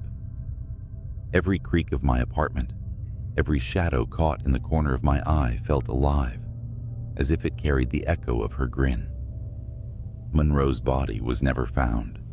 The official report chalked it up to gang violence in the area, but I knew better. That thing, whatever it was, had taken him. I work in law enforcement too, just not on the front lines. My job was to review body cam footage for ongoing investigations, compiling evidence for court cases. After Monroe's footage, I told myself I'd misinterpreted what I saw. Maybe it was a trick of the light, a camera malfunction, or exhaustion playing tricks on my mind. But the night after I filed the footage, I got a message in my inbox. Unreviewed Incident 1127 code, redacted. It was flagged for immediate review, a case assigned to me, and only me. At first, I thought it was a mistake. No one spoke to me about it. No directives came through, just the video file. I shouldn't have clicked on it, but I did. This wasn't from Monroe's district. The footage came from across the city, 3 nights after his disappearance. It showed 2 officers responding to a break-in at a derelict industrial warehouse. Their body cams revealed the scene: rusted machines coated in dust, walls lined with graffiti, and corridors that seemed to stretch forever into the dark. "Anyone here? Show yourself," one officer barked, his flashlight slicing through the shadows. His partner covered his 6, their footsteps echoing through the cavernous space. And then they heard it. Laughter. It was faint at first, barely audible. A child's giggle. But as they moved deeper, it grew louder, distorted, the pitch warping until it sounded less like laughter and more like the twisted cries of something mocking human joy. "Cut the crap," the second officer shouted. "This is your last warning." The laughter stopped. The silence that followed was heavier than the darkness around them. That's when the flashlight beams caught movement. Something darted between the rusted machines, too fast to track. The officers shouted, raising their weapons, but it was no use. The thing emerged, not running, but crawling, limbs too long, joints bending the wrong way. It skittered toward them with impossible speed, its hollow eyes reflecting the light like mirrors. One officer fired. The gunshots echoed, deafening in the emptiness. The creature stopped, crouched on all fours, and cocked its head. It didn't bleed. It didn't fall. It simply stared, grinning that same skull-splitting grin. Then it lunged. The camera feed erupted into chaos. Flashes of limbs, screams, static. The footage ended abruptly. I shut my laptop, heart pounding. My apartment felt suffocatingly quiet. Too quiet. And then I heard it. A faint scratching noise. At first I thought it was coming from the walls, maybe rats or the old pipes. But as I sat there frozen, I realized it wasn't the walls. It was my window. I turned slowly. The blinds were drawn, but I could see the silhouette behind them. Something tall, with fingers too long, was tracing patterns in the glass. Slowly, methodically. I don't know how long I sat there, paralyzed, staring at that shadow. Minutes. Hours. Finally, I mustered the courage to reach for my phone. My fingers trembled as I dialed 911. 911? What's your emergency? There's someone outside my window, I whispered. Can you describe them? The scratching stopped. The blinds fluttered, as if touched by a faint breeze. Then slowly, they began to part. No, I stammered. No. Sir, are you there? Sir? It was her. That face. That impossible grin. Her hollow eyes bore into mine as she pressed her palms flat against the glass, her nails scraping in a slow, deliberate rhythm. She leaned closer, her grin widening, until the corners of her mouth began to tear. I dropped the phone. I don't remember what happened next. One moment I was in my living room. The next I was sprinting down the fire escape, barefoot and half-dressed, into the freezing night. I didn't stop until I reached the nearest precinct, pounding on the doors like a lunatic. When they finally let me in, I tried to explain what I'd seen, but no one believed me. The footage from Monroe's body cam, gone. The unreviewed file, deleted from the system. They pulled up my personnel file and flagged me for mental health evaluation. I quit the next day. Now I'm writing this from a motel on the edge of town, lights blazing, a chair propped against the door. I don't think it'll matter. Wherever I go, she'll find me. If you're reading this and you work with police footage, take my advice. Don't click on anything marked redacted. And if you ever hear laughter in the dark, run. Don't look back, because no matter how fast you run, she'll be faster. It was just past midnight when my phone buzzed. The caller ID flashed restricted, but something about the timing felt off. I was home alone, sprawled on the couch with a half-empty beer and some late-night TV reruns. The sound of the phone ringing in the quiet room was like a scream. I hesitated but answered anyway. Hello? A voice, frantic and low, whispered, "Are you home? Lock your doors. Now." I froze, every muscle in my body tightening. Who is this? The line clicked dead. Normally I'd brush it off as a prank call or some weirdo, but the tone, that panicked edge, stuck with me. I stood up, every creak of the floor making me flinch, and went to the front door. It was already locked, but I double-checked. Windows, secure, back door, latched tight, satisfied. I sat back down, laughing nervously to myself. Then I saw the police cruiser pull into my driveway.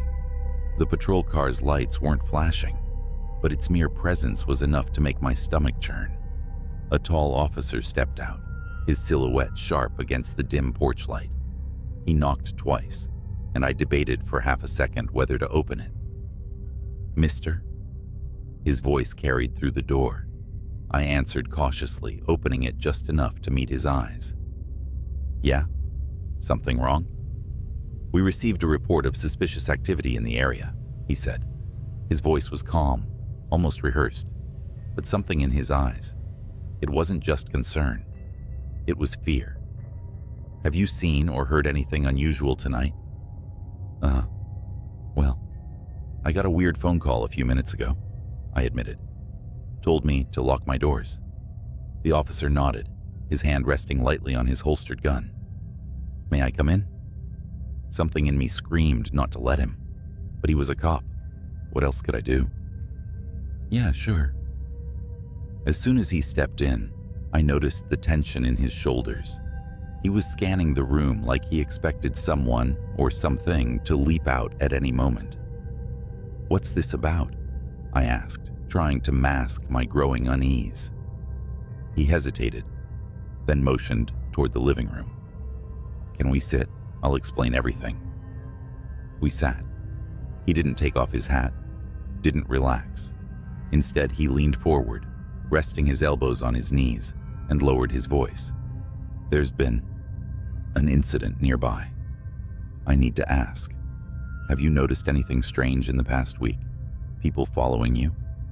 Strange vehicles parked outside? My heart skipped a beat. No, nothing like that. What kind of incident are we talking about? He glanced toward the window, then back at me. A break-in. But it's more complicated than that. The suspect might still be in the area. I felt the weight of his words settle like a lead blanket. Before I could press for details, the police radio clipped to his shoulder crackled to life. Unit 47, report. Suspect confirmed near Elm and 3rd. Proceed with caution. All units advised. The officer shot up, his hand immediately gripping his gun. Stay here, he ordered. Lock the door behind me. Don't answer for anyone but the police. And just like that, he was gone. The red and blue glow of his cruiser fading down the street. I locked the door as he instructed, but the silence that followed was unbearable. That's when I noticed something. The basement door. It was slightly ajar. I stared at the basement door, my pulse roaring in my ears. I was sure I had closed it earlier. Positive.